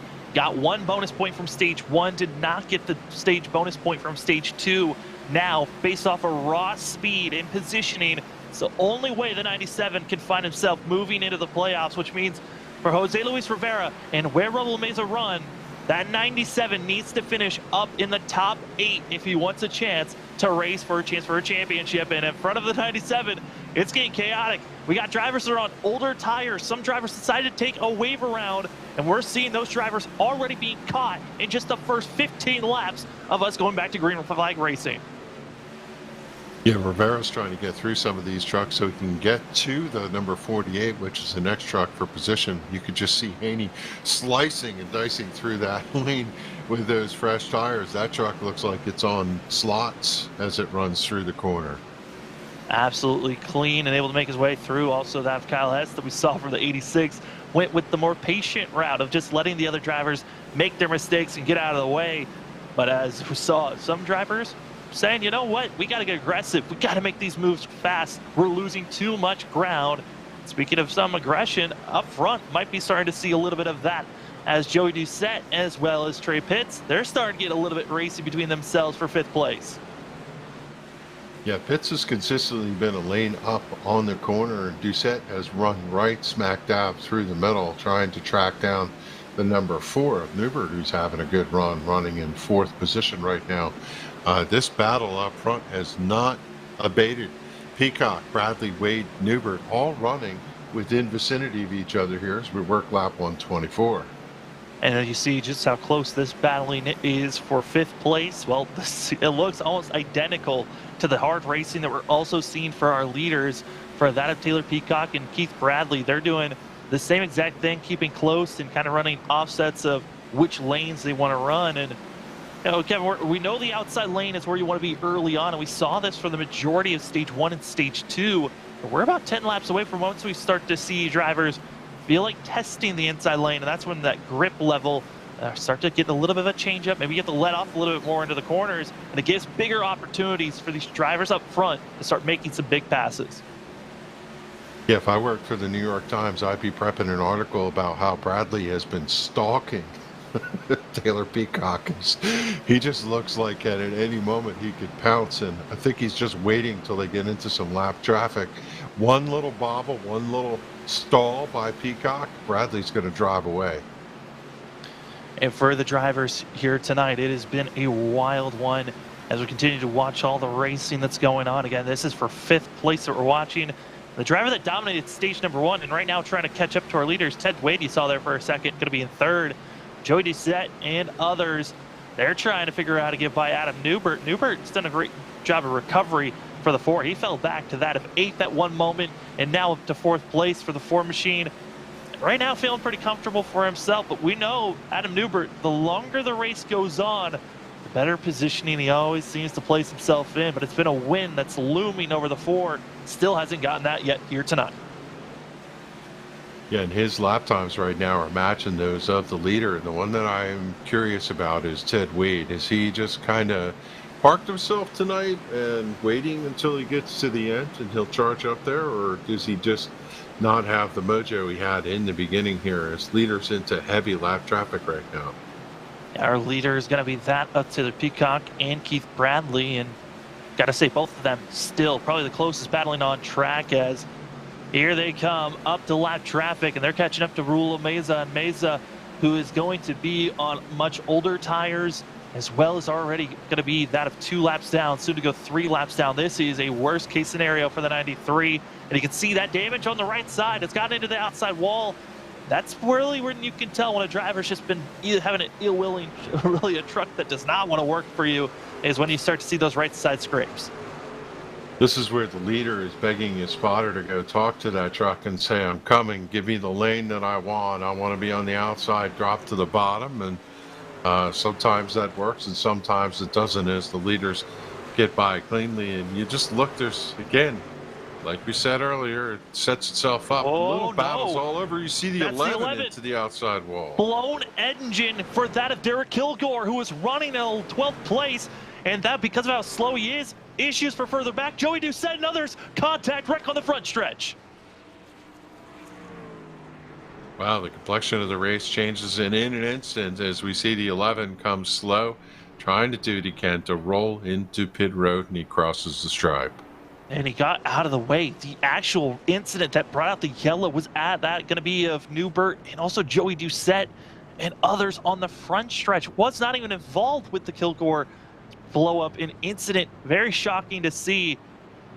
And now we're under yellow once more. And again, around the time that we start to see those drivers feel like they got a little bit more of an opportunity to go for a pass, this is what brings out our most recent yellow here tonight. And Kevin, just a hard, aggressive racing for the drivers that are up in the top 10 and top 5. Yeah, this is where we talked about drivers have different entry speeds, different exit speeds, and, well, sometimes they just meet in the middle. I couldn't resist. Doucette got tagged here at the end, which is adding injury to insult. Oh, absolutely. Kyle Hess came over the radio immediately saying I was on the brakes, I could not slow down. And now adding to the collection of drivers, as Brady LaBeouf was already in pit road with required damage.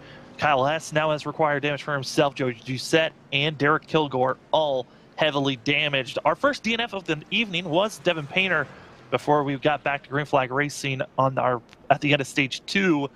Brady LaBeouf's been in pit road for quite a long time, but Taylor Peacock, as well as many others, into pit road. Staying out is going to be that of Jose Luis Rivera, trying to get a lap led, hoping to get a bonus point for the 97. Peacock finds his pit stall, so does Newbert. Right side tires going on the number 4, and it is feeding time at the zoo. Right side tires going on for Trey Pitts. Will they come around and change 4 tires? They will.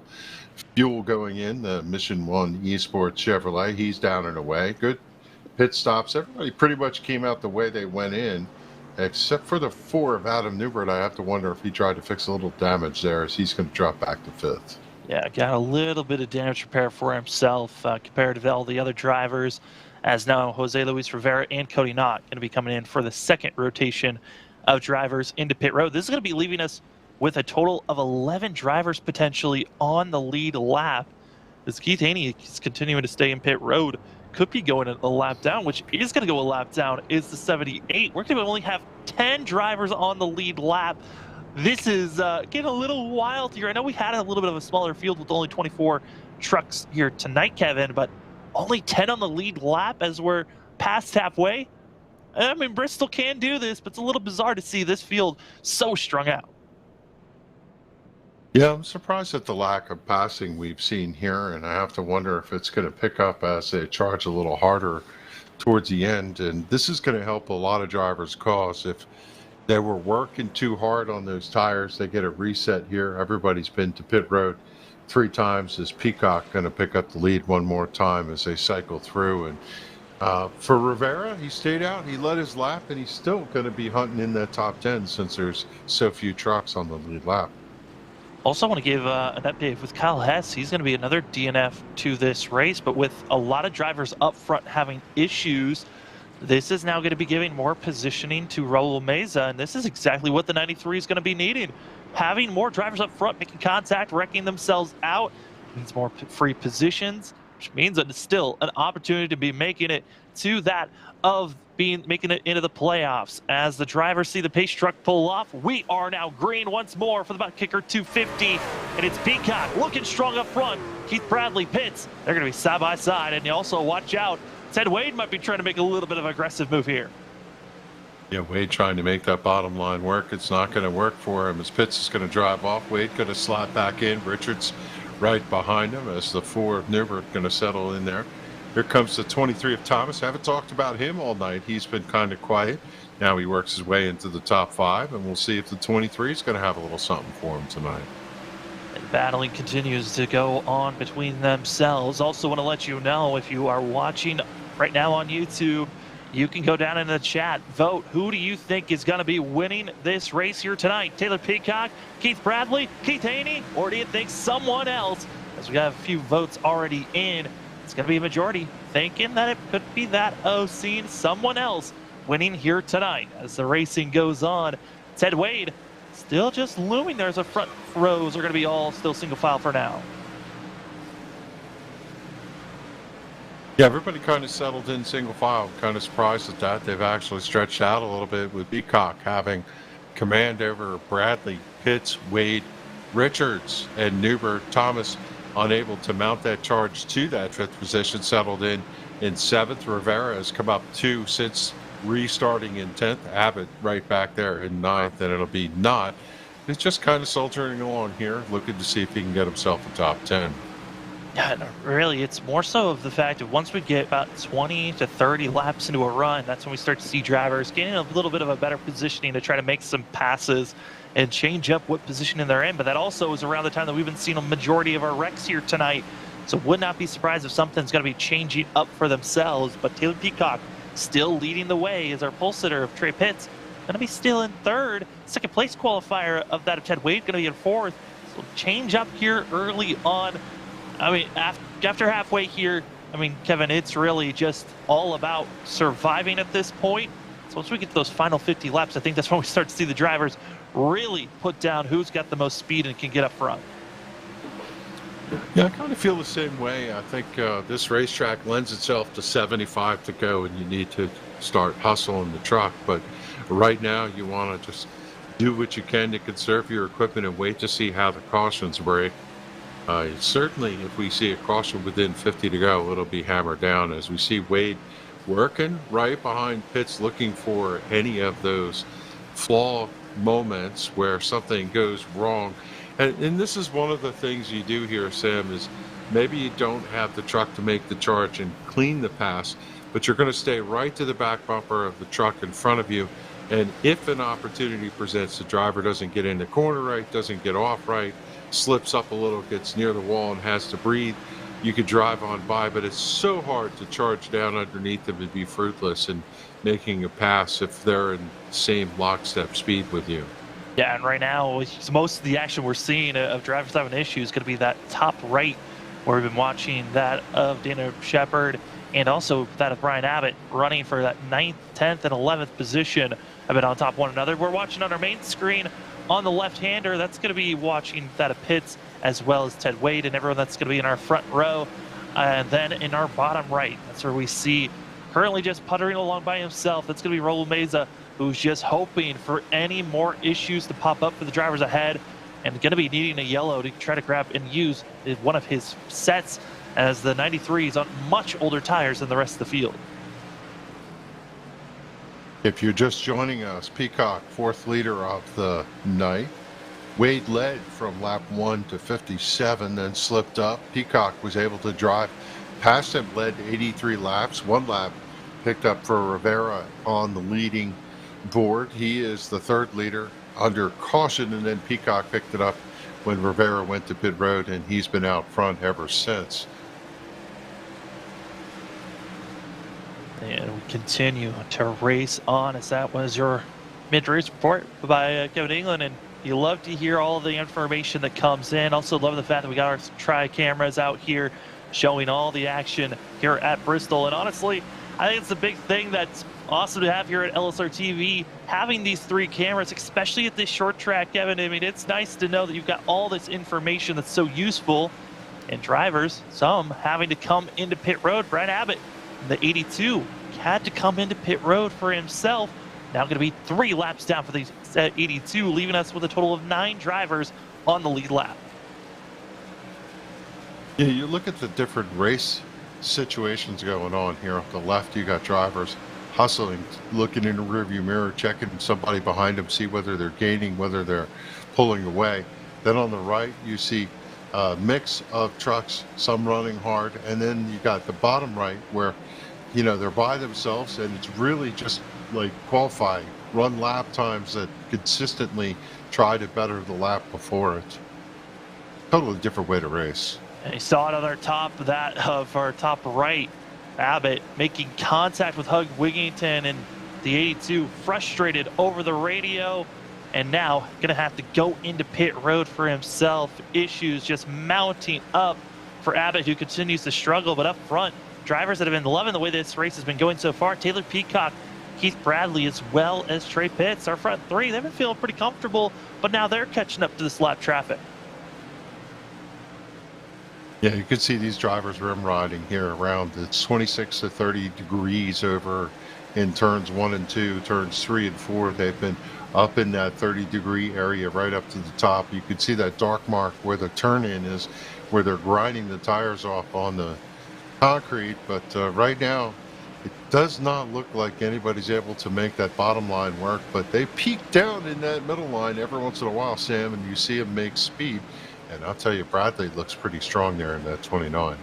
Keith Bradley currently going to be tied with our biggest mover of the race. That other driver, you never really hear his name very often for biggest mover, but Huck Wigington surviving here tonight, the 00, tied as our biggest mover with 11 positions. Yeah, currently running in lucky 13th, and Huck hopefully can keep it clean and have a good night here as the 00. Reminds me of Buzzy Rudiman. Whenever I see that number, he got a little squirrely there off the corner as he sees the 4 of Newbert come by. Keep her going, Huck. As Huck going to be still trying to stay out on track. Want to give other updates as Kyle Hess is done, as well as Joey Doucette, going to be the newest driver that has been a DNF of the night and has left the server. And Joey Doucette was our biggest mover for the majority of the night, but just was not the finish that he wanted. Luckily for the 16, already had the win back at that of Lucas Oil Raceway, and gonna have to try to find some momentum going into the playoffs next week. These playoffs, Sweet 16, 3 races they're gonna be running: Iowa, Talladega, Kansas. It's gonna be round number 1. Then we cut that 16 drivers that made the playoffs in half, where we have our Elite 8. They're gonna be racing for just 2 races in that round: Richmond and Darlington, and all are hoping to make it into the Final 4 at Homestead. That's going to be June 10th that these drivers are aiming for. But they still got a long ways to go. But first, they got to finish out tonight to see where this stage will set for our 16 drivers that will be racing into the playoffs. I have to say, this is really strange to talk about as we watch the 2 of Ted Wheat. It is a lackluster performance for him, yet he's still knocking on a possible podium finish. Just almost like somebody turned the light switch off. I wonder if somewhere along the line maybe he got up into the wall and damaged the truck or something. He just doesn't seem to have the speed he had on the outset of this race. Oh, I think it's mainly that dirty air. He was dominating in the first half of this race because he had the control of being up front, not worrying about having lap traffic around or just traffic in general. Ever since he made his mistake during stage 2, got dropped and mired back into 5th position, he has only been able to move up to 3rd. Now it's fallen back to 4th, and I think it might just be a comfort thing here at Bristol. Hasn't been able to get back into the rhythm that truly was the speed in stage 1. Oh man, I'll tell you, I just watched Richards get bounced like a pinball. They were 3 wide with Stevens on the bottom trying to get past him. The 23 bounced into the 48 hard into the wall right side. Stephen Thomas able to drive away. He's got Newbert, I believe, right behind him, but hard contact for the 48. One more shot for Robert Richards. Has not been the night he's been looking for here at Bristol. No, but somehow Robert Richards is still in the top 10. That's the thing, is he's got the raw speed to be racing up with our leaders, but for that of Robert Richards, you could see the wounded 48 just puttering along. Going to be the second to last driver on the lead lap. Cody Knott going to be in 9th place, last driver on the lead lap, as going a little bit of a drone chase cam following the 48 here down the front stretch. And just seeing, again, this half-mile course, how short the straightaways are and how quick you got to be thinking, I got to get onto the brakes and slow down and down into turn number 1 and that of turn 3. I love drones at the racetrack. We went to the SRX opener last year at Stafford and watched them operate the drones around the racetrack. A similar race profile, maybe not the same banking, but the way the drones could keep up with the cars going down the straightaway was really cool. I mean, that's the one thing I'm loving the fact of technology is how they've tried to implement drones to bring out more of a visual showing of the speed that these cars can take.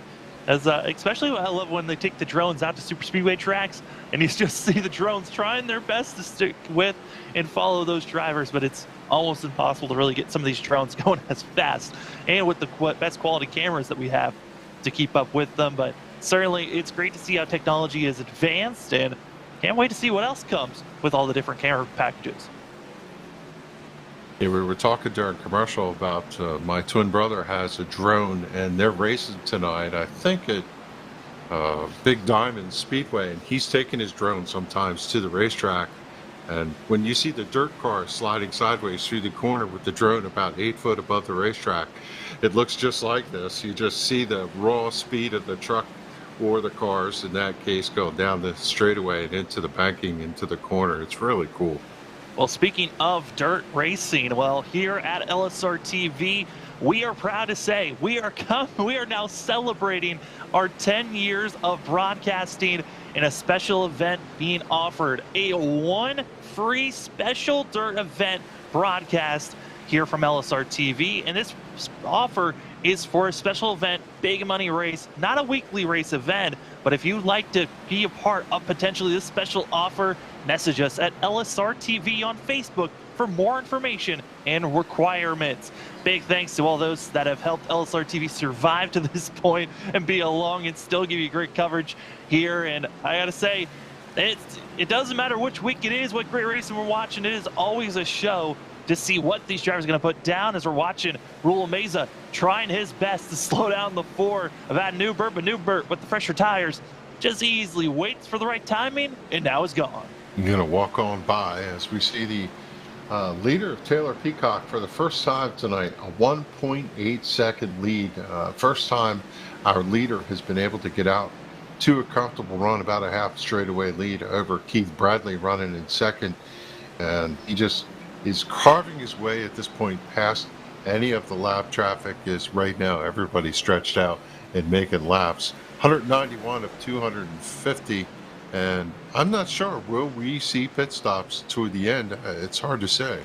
Well, they're going to have to be over 100 laps. I think it's 110 that this field, a little bit more on this green flag stint. If we stay green all the way, I don't believe they can fuel-wise. I think they might be about 10 to 15 laps shy from being able to make it that far, but I could be wrong on my numbers on that. But this is going to be a waiting game on what the fuel window is going to look like for these drivers. I think tire-wise, they can make it all the way to the end comfortably, but it's fuel that we're going to keep our eyes on. If they can, it's going to be around 40 laps to 30 laps to go.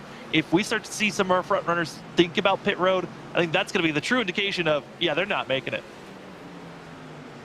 Yeah, now what the drivers need to do, and we were talking about this earlier, is each lap they need to run like a qualifying lap. Make sure they hit their marks, that don't get into the corner too hard, chasing the truck in front of them. Don't drive off the corner, especially in tag the wall. If you happen to want to run the bottom, don't be clipping the apron. It's really just minding your P's and Q's at this point and see if you can pick up lap time to gain on the truck in front of you or drive away from the truck behind you. And right now, watching this, Robert Richards, the wounded 48 machine, going to be the last driver on the lead lap after Cody Knott making the pass on the 48. And now starting to see, there's just a few little battles here or there. Best battle on track going to be for that 4th place position. Ted Wade, Stephen Thomas. Talked about Ted Wade's struggles, and it just does not seem like he's really there. Well, the other driver that's been Mr. Consistent for a majority of this season might not have the same amount of top 5s as we've seen from Ted Wade, but the top 10 title looking good for the 23. He's been looking mighty stout here of late, up 6 positions from where he qualified. And Stephen Thomas pressuring Ted Wade, and Wade's got to be careful of that outside wall. Yeah, for Wade and Thomas, they have to wonder how much they really want to battle here. As they run side by side, they're going to lose time to the leaders in front of them. As Thomas draws alongside Wade, he gets a good run down to the bottom. And Wade slipped up a little bit, but now he's got the charge to the outside with the run back to him. These two drivers fighting side by side, and they got 3 trucks right in front of them. So they better sort this out before they get there. Otherwise, you're going to have a gaggle of trucks, and it looks like Thomas is going to be the one held up on the bottom. Well, you don't want to see that. Dish Shepard's bouncing off the outside wall in front of Ted Wade. It's still going to be there, and Wade's got to figure out. Used it as a pick. That is a beautiful way to use a pick, like you said.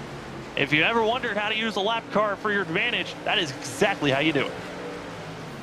Well, how about that? Stephen Thomas now to 4th, and see if he can close in on the driver right in front of him. And there's nothing like looking out the windshield and watch the truck come back to you. Stephen Thomas looks like he's putting down some good lap times right now. Well, we are now less than 50 laps to go, and in the chat, we got a new poll for you. The question is, will we see another caution here tonight? Yes or no? And also with our poll that we had earlier on, audience members came away with they think someone else is going to win. It's not going to be Scott Haney. They don't think it's going to be Taylor Peacock who's pulling away from that of Keith Bradley. Keith Bradley was not a pick either. Someone thinks, hey, it could be someone else that could get it done, and that next somebody is Trey Pitts, currently in 3rd. Yeah, looking at the lap times right now, a 16:32 for Taylor Peacock, a 16:43 for Bradley, a 16:46 and a 16:48 for Pitts and Thomas, respectively. You know, it just shows you that Taylor Peacock, not only is he setting sail, he's legging it out here. He's just driving away from these guys right now. And here comes now that of Adam Newbert, who's now going to be pressuring on Ted Wade, as Wade just finding the 2 going the wrong direction currently, as well as lap traffic going to be ahead of these drivers once more. In a little bit of a reversal pick potentially here. Lumpkin's going to be the next driver, this 87. Where will he place himself as the duel to see who's going to be in the top 5 is on Ted Wade. Going to be still keeping that 2 on the outside lane. Now, I'm wondering, at what point do you feel like you just got to go down low? Maybe search for some speed somewhere else, because for Ted Wade, if he's going the wrong direction, he's got to find some speed somewhere else. Yeah, now he dives low underneath Lumpkin, trying to see if he can get him cleared. Whoa. Also watching the 4. The good news for him is if he gets underneath the 87 and the 4 is up there, 4's not going to be able to drive through the 87. But I don't know, man. I'll tell you, here comes Lumpkin to the bottom, and the 4 is going to make the pass. Oh, and it's just right when the switch happens of seeing Lumpkin go to the inside lane. That's right when Newbert makes the pass. And I said, whoa, because there was a car stuck in the barrels for a quick moment. That was Brandon Bullock in the 17 who got into the barrels. Luckily got into pit road, did not bring out a yellow, but that was a very sketchy moment as we got ourselves 40 laps to go. Taylor Peacock leading the way for now by over almost 2.5 seconds over that of Keith Bradley. And for Taylor Peacock, this is when the race starts to get a little bit more nerve-wracking. Each lap car a little bit faster, and then you start to wonder, didn't I just pass you a few laps ago with other drivers? And at this point, Kevin, you're just hoping that lap traffic nor caution comes out. Yeah, he's just got to make sure he maintains his composure, Peacock. He's the fastest truck on the racetrack. Hopefully somebody's telling him that. As he gets to the lap trucks, he can kind of measure them, determine which way to go by. I think he really would prefer to pass on the high side, but he just went around James D. Morris on the low side because Morris didn't yield. So, you know, just use your head. You're out with a big lead. You could afford to work your way cautiously around any of these trucks you approach. The next truck he's coming up to is Jose Luis Rivera, running in that 8th position. So that shows you how torrid of a pace he's running. He's almost to the 8th position for overtaking trucks in that lead lap. Kevin, I'm debating if I want to make notice of this. I mean, commentator's curse is something that we sometimes throw out there as a joke. I don't even know if I want to throw out this driver's name that's doing well, but certainly there are some drivers out here that are having some magical nights. With being a smaller field, some drivers having mistakes. I mean, we're starting to see some drivers really put on a show. And right now, Stephen Thomas, he's done a great job. Again, one of our bigger movers of the night, up 7 positions up to 4th. He's doing a great job for himself. Yeah, also got to give a call to Cody Knott, currently running the 7th position. Oh, that was the driver. Oh, I wasn't supposed to say. No, I'm sorry, Cody. Come on, bud. Get her down. Well, since we already said his name, Cody Knott has been one of the fastest drivers right now on track. That last lap actually was the fastest driver on track. And the advantage for Cody Knott right now, he saved these tires. He's been patiently just letting the track come to him. And Cody Knott has been just picking his way through this field. But now it's going to have Taylor Peacock on his back bumper. And this is when the pressure kicks in. Because for Cody Knott, he is once again the final driver on the lead lap. And he's about 1.1 seconds away from catching up to Ted Wade. And I got to say, for Cody Knott, this is a magical night because he's trying to go for his first top 10 finish and could, if he can run down Adam Newbert, go for his first top 5 as well.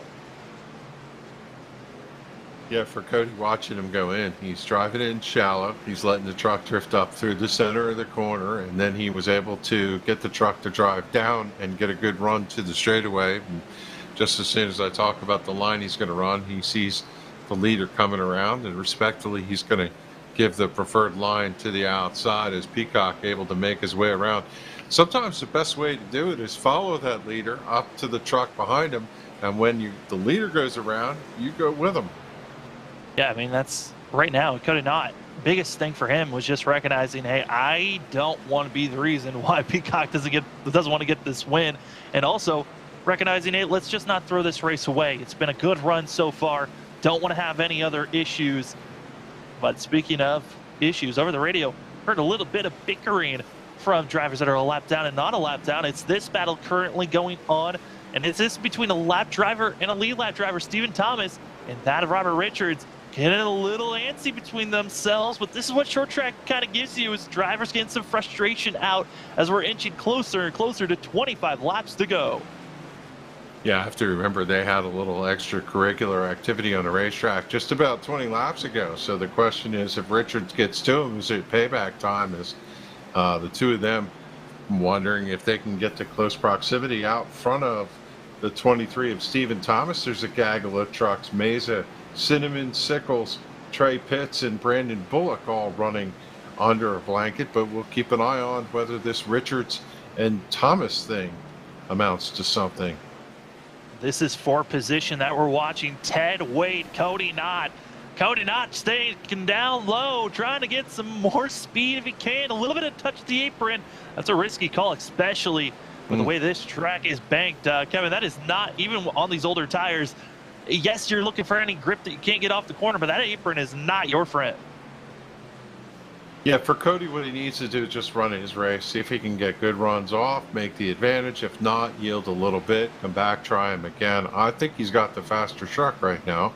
He just needs to take advantage of one of those good runs that he's going to get, and he's still trying. He dives down low, gets underneath the 2. Is he going to get the drive off he needs? Not really with the truck, but he's able to draw alongside. Now he's got a nose ahead of Ted Wade. Will he clear him off the straightaway? And I think he's got the position. Finally able to make the pass for 6th, and with that battling, losing about a second and a half on Adam Newbert. Now we'll see if Cody Knott can get a little bit reset here as we're coming up to 20 laps to go here at the Butt Kicker 250 of Bristol. It's the NASRA Triple M Pulling Truck Series, the final race of the regular season to set who's going to be making the top 16 and moving on to race into the playoffs tonight. So impactful, important for some of these drivers. It's been a wild one so far, but our Stage 2 winner, Taylor Peacock, looking good for himself as there were less than 20 laps to go, and it's just been run your own race, put everyone down, and potentially is catching up to Adam Newbert. We could be seeing ourselves with less than 5 drivers on the lead lap at the end of this race. Yeah, the torrid pace that Peacock is putting down, he just has not relented in any way. He's had the fastest lap every single time. And when he looks back at a 5-second advantage over second place Keith Bradley, Bradley comes off the corner and can't even see the back of Peacock's truck. He's so far out. Now one of the things that's going on is some of these drivers have stopped and picked up fresh tires. They're going to be a little faster than these lead lap cars. They just need to mind their P's and Q's. Don't interfere with the complex of the race. Yeah, that's going to be the big thing, though, is some of these drivers that are getting fresh tires, they've been the ones that have been getting passed. Now they've got to be a little bit on the patience and scale and understand, okay, we're late in this race. If you came in, you're already a lap down, you came in for tires, you don't need to make these passes immediately. Just take your time making every single position, as here comes Shepard trying to get by that of Keith Bradley. And Bradley just taking it patient here, I think recognizing he doesn't have the faster truck, but at least can survive here tonight. As a driver into pit road from our leaders, Ted Wade is going into pit road. Yeah, Wade's truck just has not had the performance. The right side all caved in, and let's see what he does here as he... I don't know, the truck He has just to drive doesn't... all the way through. I mean, he has to go through the whole entire... This is a single-lane pits road, meaning you enter going into basically turn one, and you drive all the way around the racing surface until you can get into your box, and this puts you 2, 3, sometimes even 4 laps down if you have a very slow entry into pit road. And there's the two finally settling in 9th place for that of Ted Wade, our stage 1 winner, as we move up to our leader. 12 laps, come to 11 laps to go. Taylor Peacock's got a dominating lead for now, but like we put in our comments, the poll, do we think that will we see another yellow? Well, it certainly is possible for these drivers. Right now, it's a 50-50 chance on what our audience thinks on yes or no. We're now coming up to 10 laps to go, and Peacock, he's caught up to Robert Richards.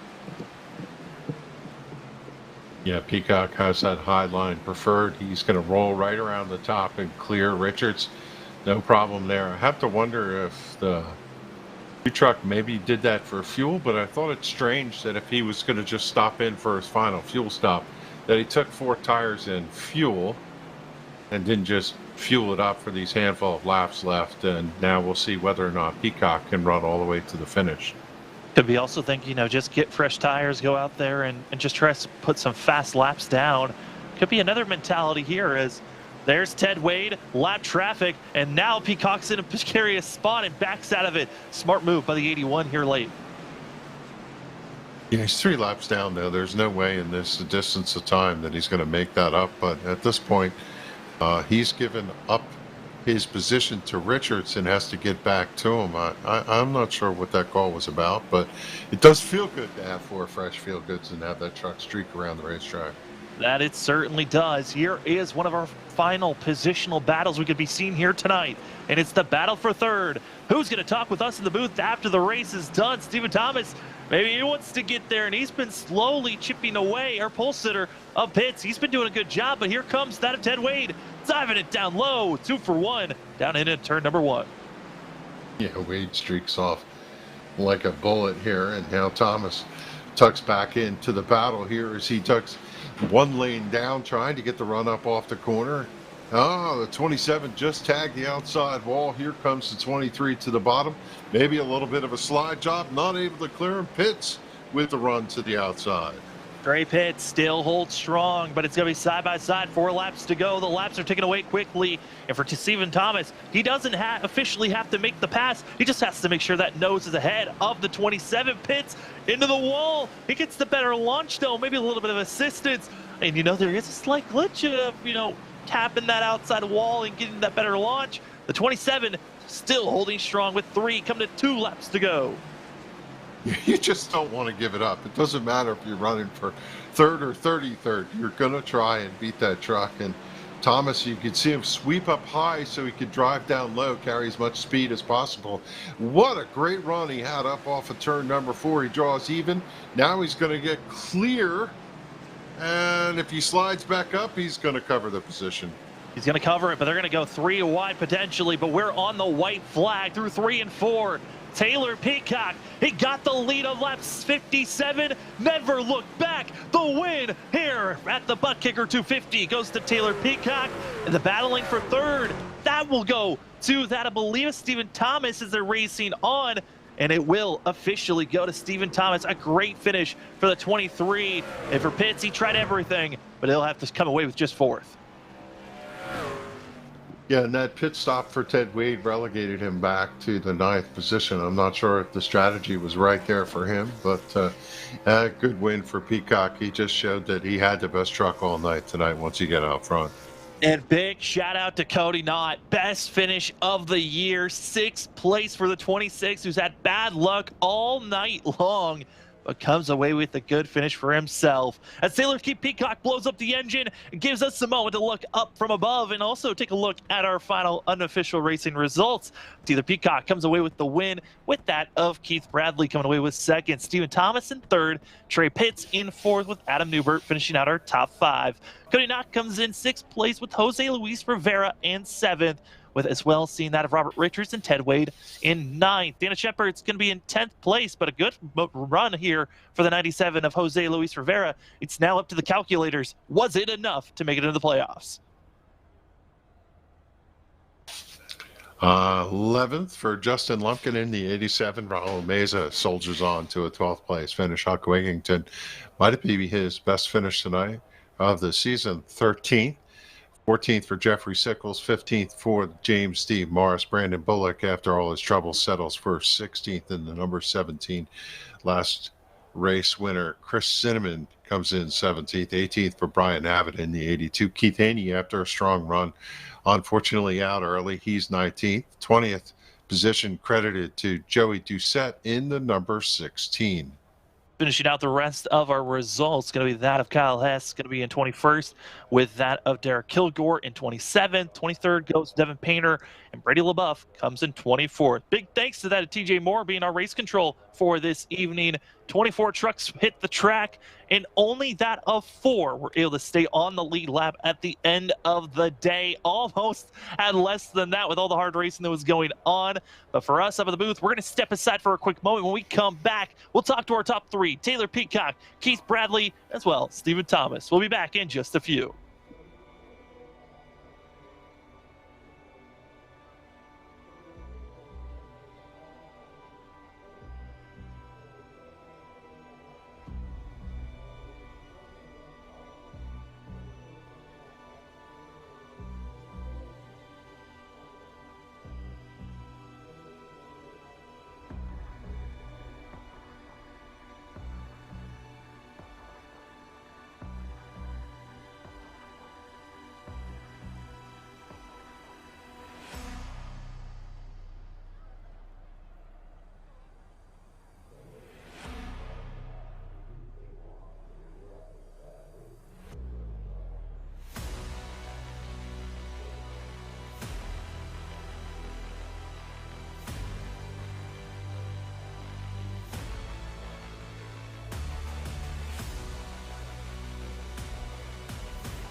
Welcome back, ladies and gentlemen, to the NASRA Triple M Pulling Truck Series, the last race of the regular season. We'll see later on who's going to be making it into the playoffs, but tonight for the Butt Kicker 250, it was a barn burner at moments in those first 2 stages. You didn't know when we were going to see cautions waving, but once we went green there late, we stayed green in our top 3. We've got them in the booth. We're going to start things off with that of Stephen Thomas, going to be 3rd place runner here tonight. Stephen, you came away one of our biggest movers of the night, coming away with 8 positions, moving up for yourself. But man, you had to work your way through traffic there late. How was it though for yourself? Man, ended up being pretty good. Halfway through the race, I wouldn't have expected a podium finish tonight, man. I was just trying to get in the top 5 and make sure I finished the race and stay close to Ted. Just knowing that he was, me and him were really close in the season points there. So, yeah, my goal was just to stay up front, close to him, and finish the race. Plus, I mean, in all reality, I didn't have anything for Taylor tonight, and Keith for that matter. They were rolling. Yeah, Stephen, take us through that final battle there with Trey Pitts towards the last couple of laps. What did you need to get past him there, and how did you make that? Exactly what I got at the right moment, man. That lap car came up on fresh tires and forced him somewhere. I can't remember if it. Oh, he came up on fresh tires and passed us low. I followed him low, and he got stuck behind somebody high. Is exactly what happened. So that right there, I needed on the last lap, man. I was working really hard just to chase him down to see if I could come even close at the end of the race. And like I said, it just so happened that on the last lap, I had a perfect situation with lap cars and was able to get around them. That it certainly was. Stephen, it was a great run for yourself, great momentum going into the playoffs. And before we let you go, the floor is yours for any shout-outs. Yeah, I'd just like to thank you guys at Broadcast, of course, Triple M Pulling, Over the Top Designs, Blanchard Towing, Butt Kicker, Brady, and all the admins that are involved in making this league run smoothly. Family Handyman, Powerhouse, all my teammates, which they didn't get to show up tonight, but yeah, and all my fans and family watching the broadcast. Appreciate it, guys. That's going to be Stephen Thomas coming away with a third-place finish here tonight for the 23. Congratulations on that, and good luck heading into the playoffs.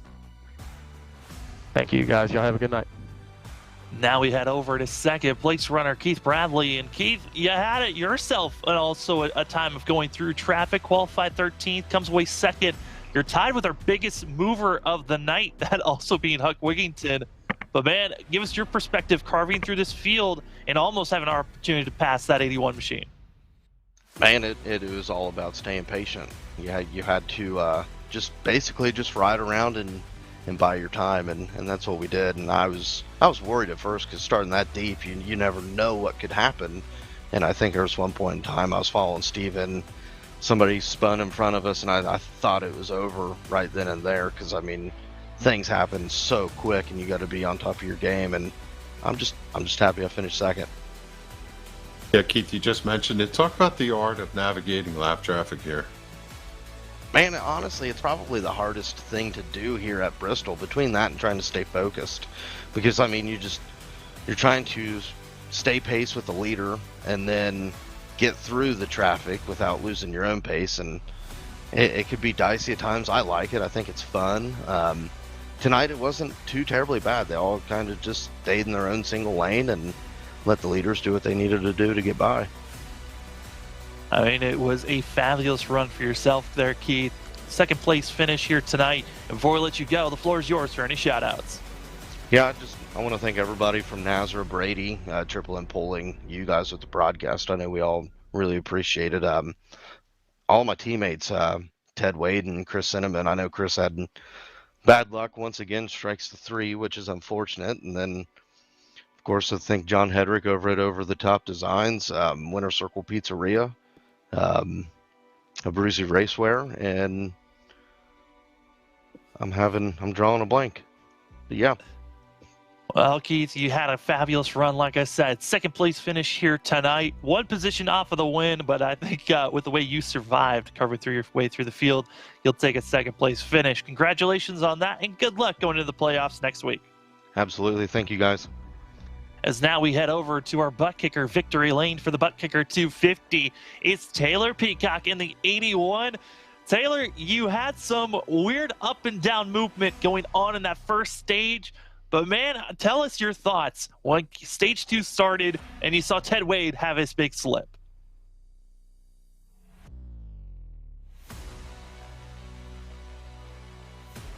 Taylor Peacock, are you there, man?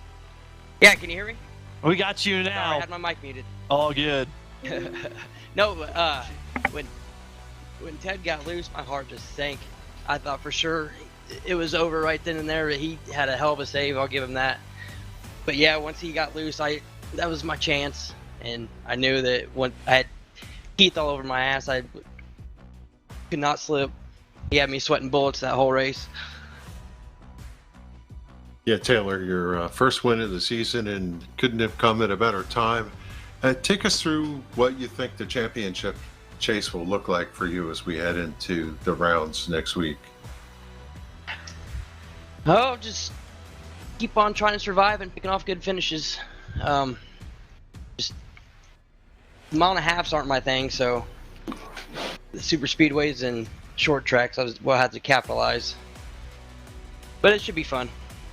I enjoy racing with all these guys. It's a blast.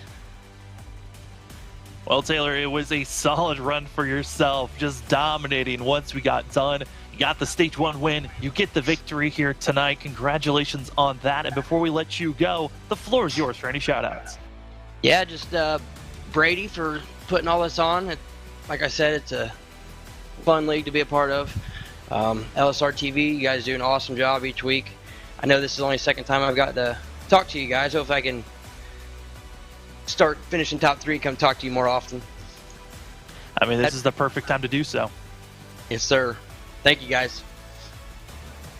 As that is going to be your victor here tonight, Taylor Peacock in the 81. Congratulations on your win and good luck going into the next week. But Kevin, what a night it was here at Bristol. The last great Coliseum, those first 2 stages, it was dashes. There was a lot of beating and banging and taking one another out. But once we finally got green, it was all Peacock there at the end. Yeah, a lot of these drivers will just put this in the rearview mirror, man. It's going to Sweet 16, round 16 drivers start out at Iowa, similar track at Kansas in this next mix. The wild card is Talladega, and then it's driver racetracks, Richmond, Darlington, Homestead for the finality. Let's enjoy Bristol, but we're going to head to Iowa. It's time for championship runs. Who is going to keep on moving forward? It is going to be a blast. Once we get to Iowa, we'll have the list official of who's in the Sweet 16. But for tonight, it was all Taylor Peacock. He took Stage 2. He took the victory here tonight. And congratulations on having the most momentum going into the playoffs. And for us here at LSRTV, thank you for joining us on tonight's coverage of the NASRA Triple M Pulling Truck Series. More coverage throughout the weekend. We got the majors coming around here on Sunday. And then we've also got some great racing of the Sim 500 on Monday, as well as we're going to have that of the Northwest Cup Series racing later Monday night. But for tonight, Kevin, thank you for joining me. And what are some of your final thoughts before we make our final call here tonight? Yeah, I love short track racing. I was surprised to see how well the high line worked, and just hats off to Peacock. He had the field covered tonight. Congrats to him on the win, and I'm looking forward to next week and seeing how this is all going to come to an end. Well, 14 races are down, and now 6 more are left, and it's the playoffs. The Sweet 16 begin at Iowa next week. We cannot wait to give you the coverage again Friday nights here on LSRTV. My name is Sam Dyer. With me was Kevin England. Also, big thanks to LSRTV Studios for giving us the graphics, also the camera packages here. Great racing, Iowa, the next stop for the NASRA Triple M Pulling Truck Series. We'll see you then.